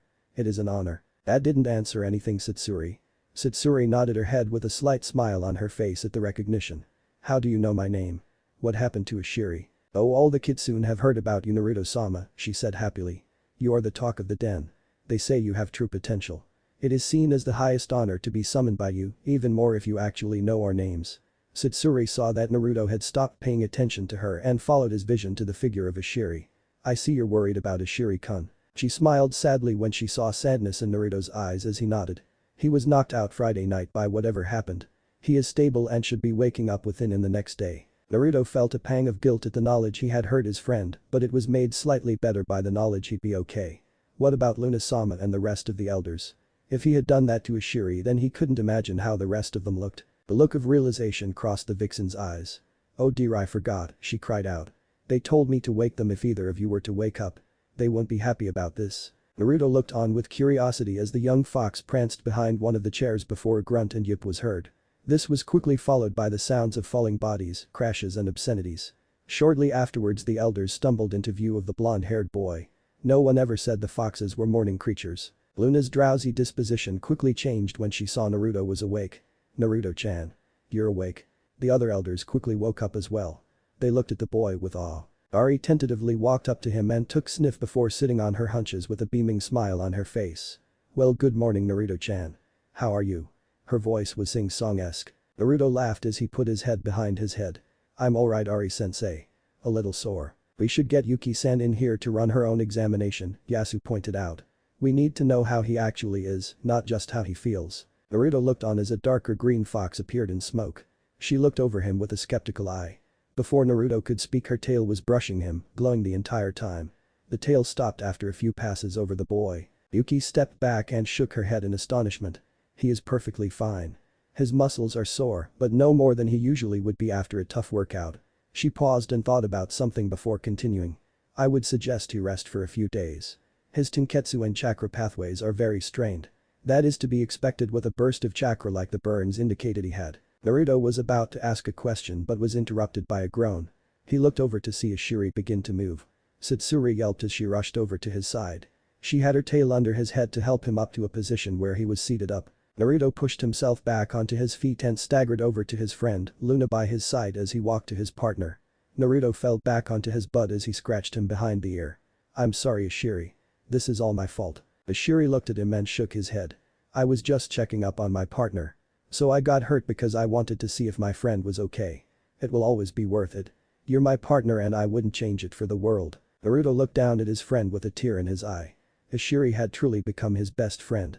He promised himself that Ashiri wouldn't be hurt like that again. He would protect his partner and the rest of the Kitsune clan. They were his family. Yuki-san has said that you can continue your training again on Wednesday Naruto-chan, Luna said as she looked at the two companions. That goes for you too Ashiri. You two will stay here and recover. You will be guarded around the clock with the Yin-Yang brothers and a medical unit. Satsuri-san has requested to be here the entire time. The boys looked over at the nervously smiling Vixen. Once you two are ready will we continue your preparations for the academy exam? But Luna-sama what about classes? Naruto asked. Haven't you done your written test already? Naruto simply nodded at the question. Then if I am not mistaken the rest of this week is just preparations for the field test, something you can do here while you are recovering. Yeah we are finally going to get that clone jutsu down. Ashiri nudged his partner with a smile on his face. We've got this. You bet we do Dadabeo, Naruto said, giving Ashiri a nudge of his own. Oh you won't be learning that jutsu Naruto. The boys looked up to the smallest of the elders. What do you mean Yasu-sensei? Naruto asked. Have you ever heard of the shadow clone jutsu my boy? The academy was buzzing with excitement. Today was the final days of the examinations. Everything was on the line for the students. The test had consisted of a written exam the previous week, along with tests like kunai and shuriken throwing. Today was the biggest day though. To pass they would have to show they had mastered the 3 academy jutsus. Students were either pacing with nerves, jumping with joy with a shiny new hit I-8, while others lamented in failure, hoping that next year they could pass. It would be their last chance. Wahoo! Hinata checked this out. Hinata turned to see an excited Inyazuka Kiba with a new hit I-8 shinning proudly on his forehead. Akamaru was barking happily on his head. Maybe we are gonna be teammates. Wouldn't that be awesome? By the way your hit I-8 looks really cool. Ah thank you Kiba-kun, Hinata said of distracted. Her eyes were wandering the academy grounds looking for a flash of yellow. She grew excited before frowning. It was Yamanaka Ino who was swooning over Sasuke as Sakura was off taking her test. As the time went on, she began to worry even more. Each day that week she would shown up at the academy even though she didn't need to. She made the excuse she was practicing, but in truth she wanted to hang out with Naruto. She was hoping to use training as an excuse, but was disappointed when he never showed up, leaving her with Kiba. She heard Naruto's name called and felt her heart clench. He still hadn't shown up. Where is he? If he doesn't graduate then we can't be on the same team. As she had begun to give up hope, she heard a voice ring through the trees. I'm here Iruka-sensei. She turned and slightly gasped. Naruto came bounding into the training grounds with a new outfit she had never seen before. Naruto was wearing black shinobi sandals which were taped at the ankles. He wore black pants with a black long sleeve, tight undershirt.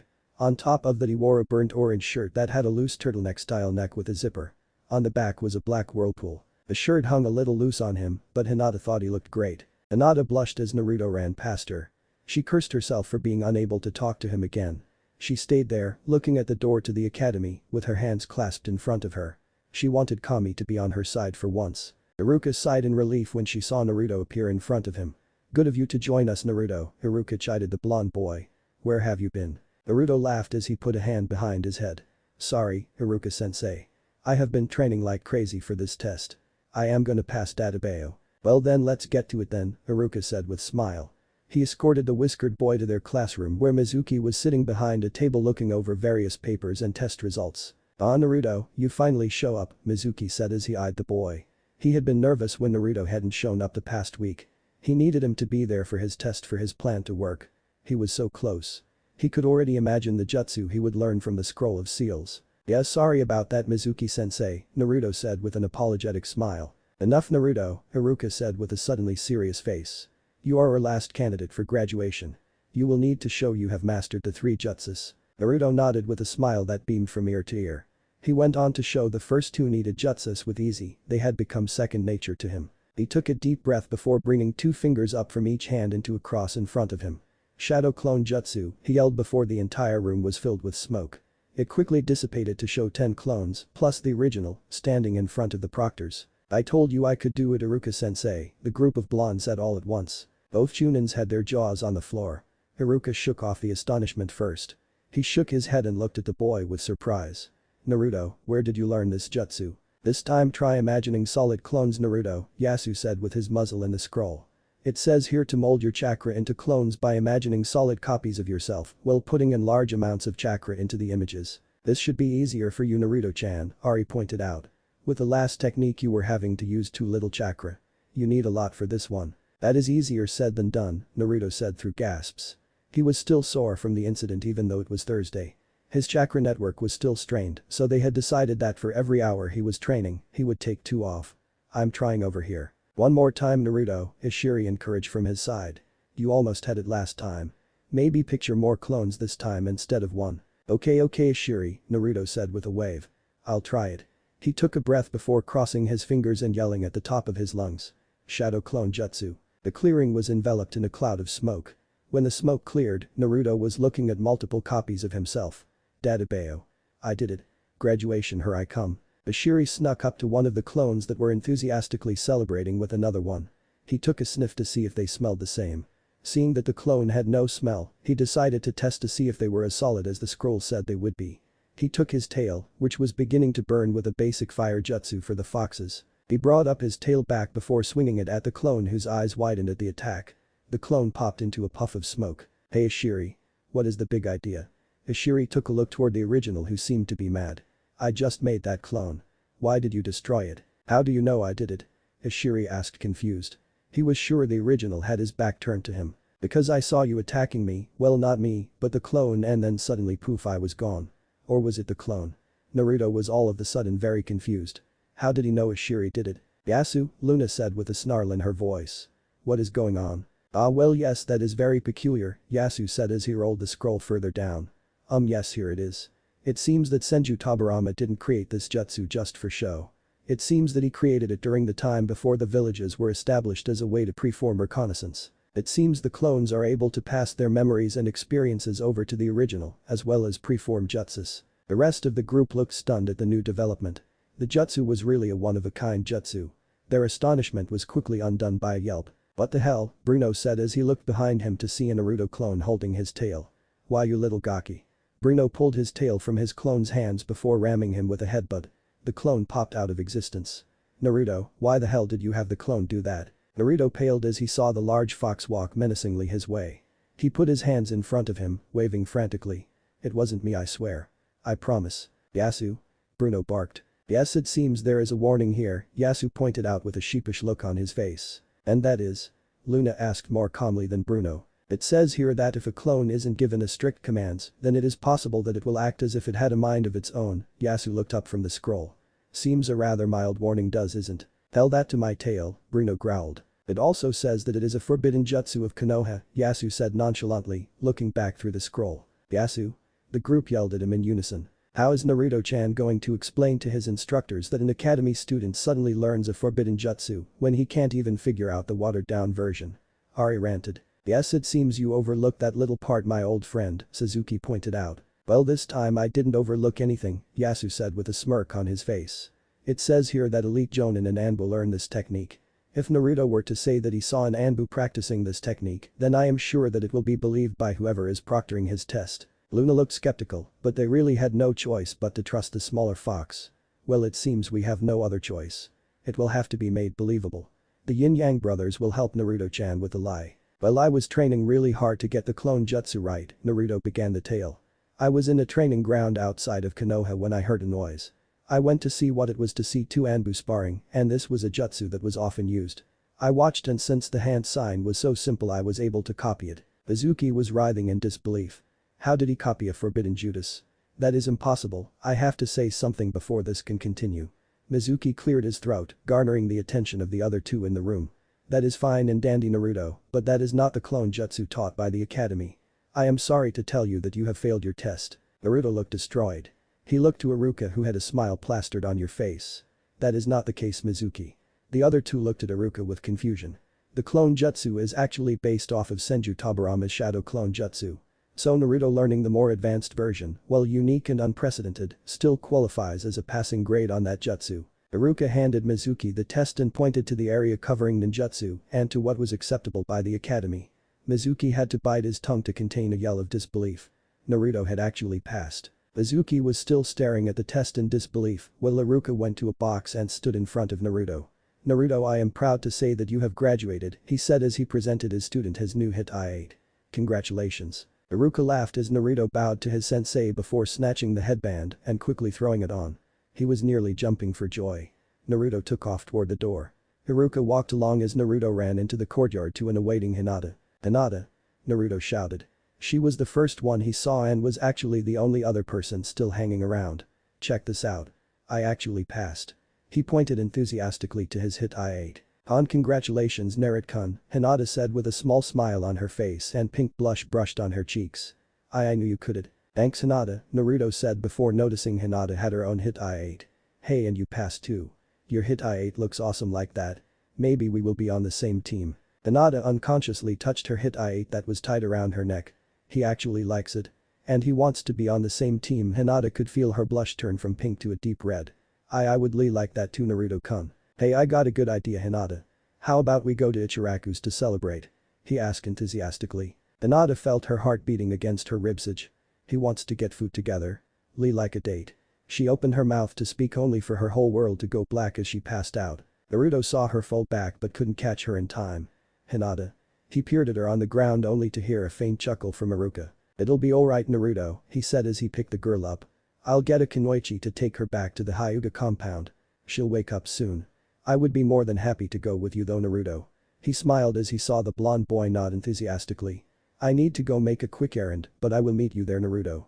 And I'm buying. Alright, see you there, Iruka-sensei Dadabayo, Naruto shouted before sprinting off to his favorite food stand. Iruka walked through the halls of the Hokage's tower.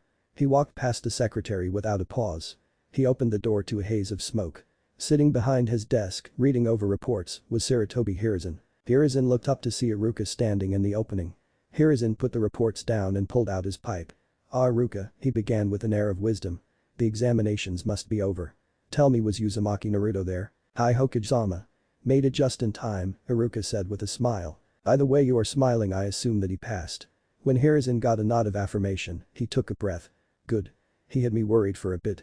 It will be interesting to see on what team we can place him.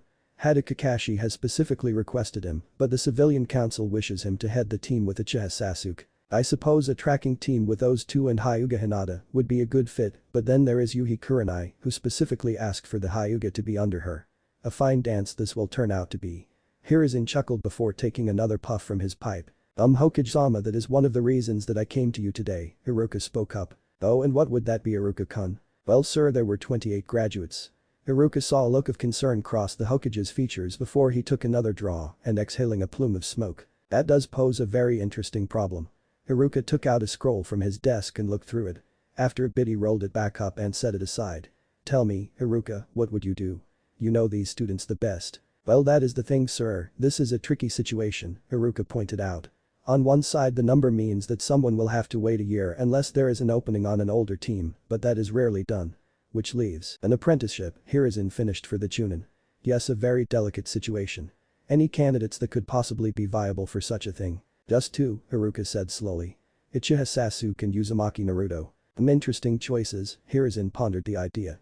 Sasuke would be a good apprentice to Kakashi for the Sharingan and Naruto to someone from the Anbu for his tracking skills. Tell me, Iruka, which one needs a team the most? Well, they both do for similar reasons. Sasuke is a very breeding individual, a team may be able to heal some wounds that have built up after the events with Itachi. Iruka thought about the next choice before carrying on. Naruto doesn't have many friends, maybe a few that will hang out with him every now and then, but not a true friend his age. The team will be able to provide him a scenario where he can learn and develop his relationship and personal skills that an apprenticeship will be unable to provide. Unless he were to be put into a place where he would be with a larger group. An Anbu squad or the like may do that, Hiruzen pointed. But even then it is unlikely he will branch out from there. Yet there is more to it than that. Also Hokage-sama. The civilian council is determined to have some sort of pull on the young Uchiha. Before Iruka could ask his question, the Hokage voiced his own inquiry. Tell me what you know about Haruno Sakura. She is below average on pretty much all physical activities varying from taijutsu to kunai throwing. She is very bright though, excelling in all theoretical work. She has excellent chakra control which shows promise in either jinjutsu or medical judas, Iruka explained. Why do you ask Hokage-sama? Because Sakura's mother is on the civilian council and has specifically requested for her daughter to be put on a team with Sasuke. What type of team were you thinking about, Hokage-sama? Iruka asked. A jinjutsu specialized team. Hiruzen raised his hand to stop the argument from Iruka. Yes, I know that Kurenai would be the best fit for the group, but it is necessary for Sasuke to receive training for his Sharingan, which promises a lot in the field of jinjutsu, and the only man for that job is Kakashi. Sadly he is an ninjutsu expert, but I will make it a point to cross-train teams, so their pupils are not hearing a single voice for the next few years of their lives. Well, there is another male student that could possibly fit that team composition, Iruka said as he narrowed his eyes, thinking through his options. Good, Hiruzen said as pulled another puff from his pipe while leaning back in his chair. That just leaves young Naruto-kun. What were you thinking, Hokage-sama? I have an ideal sensei for the boy, but he is nowhere to be found, Hiruzen said, shaking the scroll he had previously been reading. It's a shame really. He would have enjoyed the challenge. May I suggest something, sir? Hiruzen looked at his subordinate with extra curiosity. Iruka was always polite to him and everyone, but he was never hesitant. This was very interesting. Yes, Iruka. I think I have the perfect sensei for Naruto. The figure jumped through the shadows of street corners and tree lines, expertly escaping the light of the full moon above and the street lamps that bathed the area. The figure pressed its body to the wall as a patrol crossed its path. The patrol, walking mere inches away from its position, saw nothing. Kneeling next to a door that would lead into the record department of the village, the figure pulled out small tools. After silently jiggling and working the locks, a faint click was heard. A silent fist pump was the figure's only celebration. The door opened and the figure stepped inside to a faint light of the hallway. The figure stepped into the light to reveal purple hair done up in a small ponytail that stuck up into the air. This messy hairstyle was accompanied by a light brown trench coat that went well with her chocolate-colored eyes. Underneath the trench coat she wore fishnets that covered her upper body and thighs with a tan skirt. She wore the sandals and shin guards of the Anbu. To finish off her outfit is a snake fang pendant around her neck and a Konoha hit on her forehead. She walked down the sides of the hall, ducking to avoid any windows, before coming to her target. Again she took out her tools and unlocked the door of interest. Inside the door was a bland room. Along the four walls were filing cabinets that were marked with various names of hidden villages on the continent and some beyond. There was a single desk with a chair and lamp in the middle. The room was in pitch blackness as she closed the door but was quickly illuminated by a small flashlight she carried. Quickly making her way to Konoha's cabinet, she again fiddled with the lock. This time she made sure to check for booby traps. She smirked as she disabled the various safety measures. Satisfied that she had successfully unlocked the cabinet, she began her search. They have to have more files of that bastard than they gave the Hokage. She thought as she went through the files. These bastards in Kage no Kuni and Jami no Sato always keep extremely sensitive information to use as extra bartering tools. She continued her search before coming across something. With a victorious smirk she took the file from the cabinet and began to look at the papers it held. Now this is what I am talking about. Orochimaru will finally pay for his crimes. A small but bright light quickly diverted her victorious thoughts. She turned and peered into the cabinet to see an explosive tag that was hidden under the folder was burning. Shit, what if neglected Naruto summoned Fox Lord? Thanks for watching my video till the end. If you enjoy this content, then do consider subscribing to my channel and leave a like if you guys need the next part, comment down, and thanks for watching the video and see you guys in the next video.